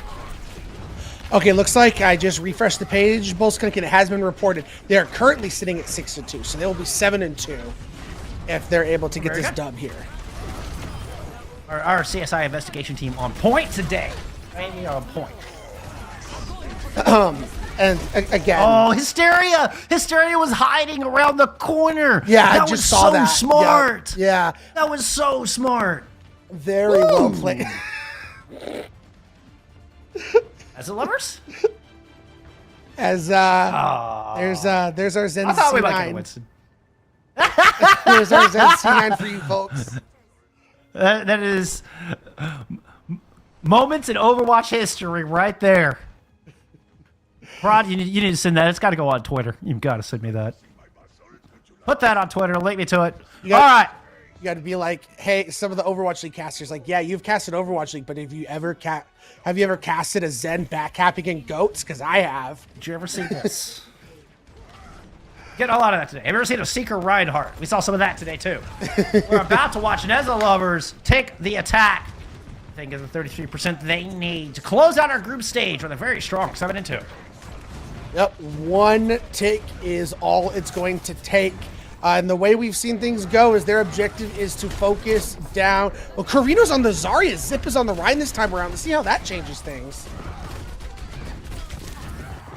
Well, Zip still just gets focused down. I mean, it's just Neza lovers are so good at isolating that Reinhardt and knowing exactly when to push. There are so many things between Zarya bubbles and defense matrix and 3 supports, it's so difficult to get to the Rhine. And time again, Neza lovers were able to just pry open that defense with a crowbar and hit that sweet spot, go right for the soft spot, take down that Rhine, and it was just time and time again. We saw it. Neza lovers are able to capitalize, able to close this one out. Yeah, I mean, again, just showing the power in this group. Unfortunately, it doesn't seem like Neza lovers are going to be able to move on, given that Crazy 88s are 9-1, and Redbirds are either going to end up 9-1 or 10-0. But that just shows the power within this group alone. That Neza lovers have dominated like this, and they're probably not even going to make the top 2 in their group. It's unfortunate. I'm a big fan of this squad. I want to see more out of Neza lovers and what is essentially Team Mexico. But hey, you know what? I'm so happy we got to close out this match. What a great match. What a great pair of teams to go out on. And clearly, I mean, Petitos has some Latin players on there as well. Can't help but feel like there was some love between these two squads. So kind of a magical little thing we got to see on stream, even though it wasn't the most competitive of matches. Couldn't agree with you more. Congratulations to both of these teams. Having a great set of games here in the round robin stage of the GOATS. Unfortunately, neither of them will be moving on to the knockout stage, but it was well played by both of these teams, and we were able to highlight a lot of the talent that these teams had to provide. What an incredible day. And we are not done. This is just round robin. Things are going to get really exciting when the top 2 teams from each of these groups all face off in our bracket next weekend. And we got some big names, some big players here in NA competing here in the CGL Winter GOATS tournament. I cannot wait to see who comes out on top. God, that eat from Hysteria. We had 3 Graviton Surgeons, I think, on the day. That may have been my favorite. Yeah, even in EU, man, Haughty is competing in the EU side. So Yeah, exactly. There's a lot of big names on both sides of the EU, the NA, both open tiers, all competing for that cash prize, $1,000 on the line. So a lot of teams are trying to, get some of that cash prize and have a lot of nostalgia-driven plays here, playing some goats. I love it. I love every minute of it. I'm very grateful to get this opportunity to cast these matches. I'm very grateful to have some awesome talent like you beside me, Ray, and our awesome producer and observers. We had Hippie and Orange, respectively, in those roles. Most importantly, I am grateful for y'all out there hanging out with us, enjoying these fantastic matches, and I hope to see you all again next week. And that's going to do it for us. Have a wonderful night. Have a great week. Stay warm. And we'll see you next weekend for more GOATs. Bye, friends. Later.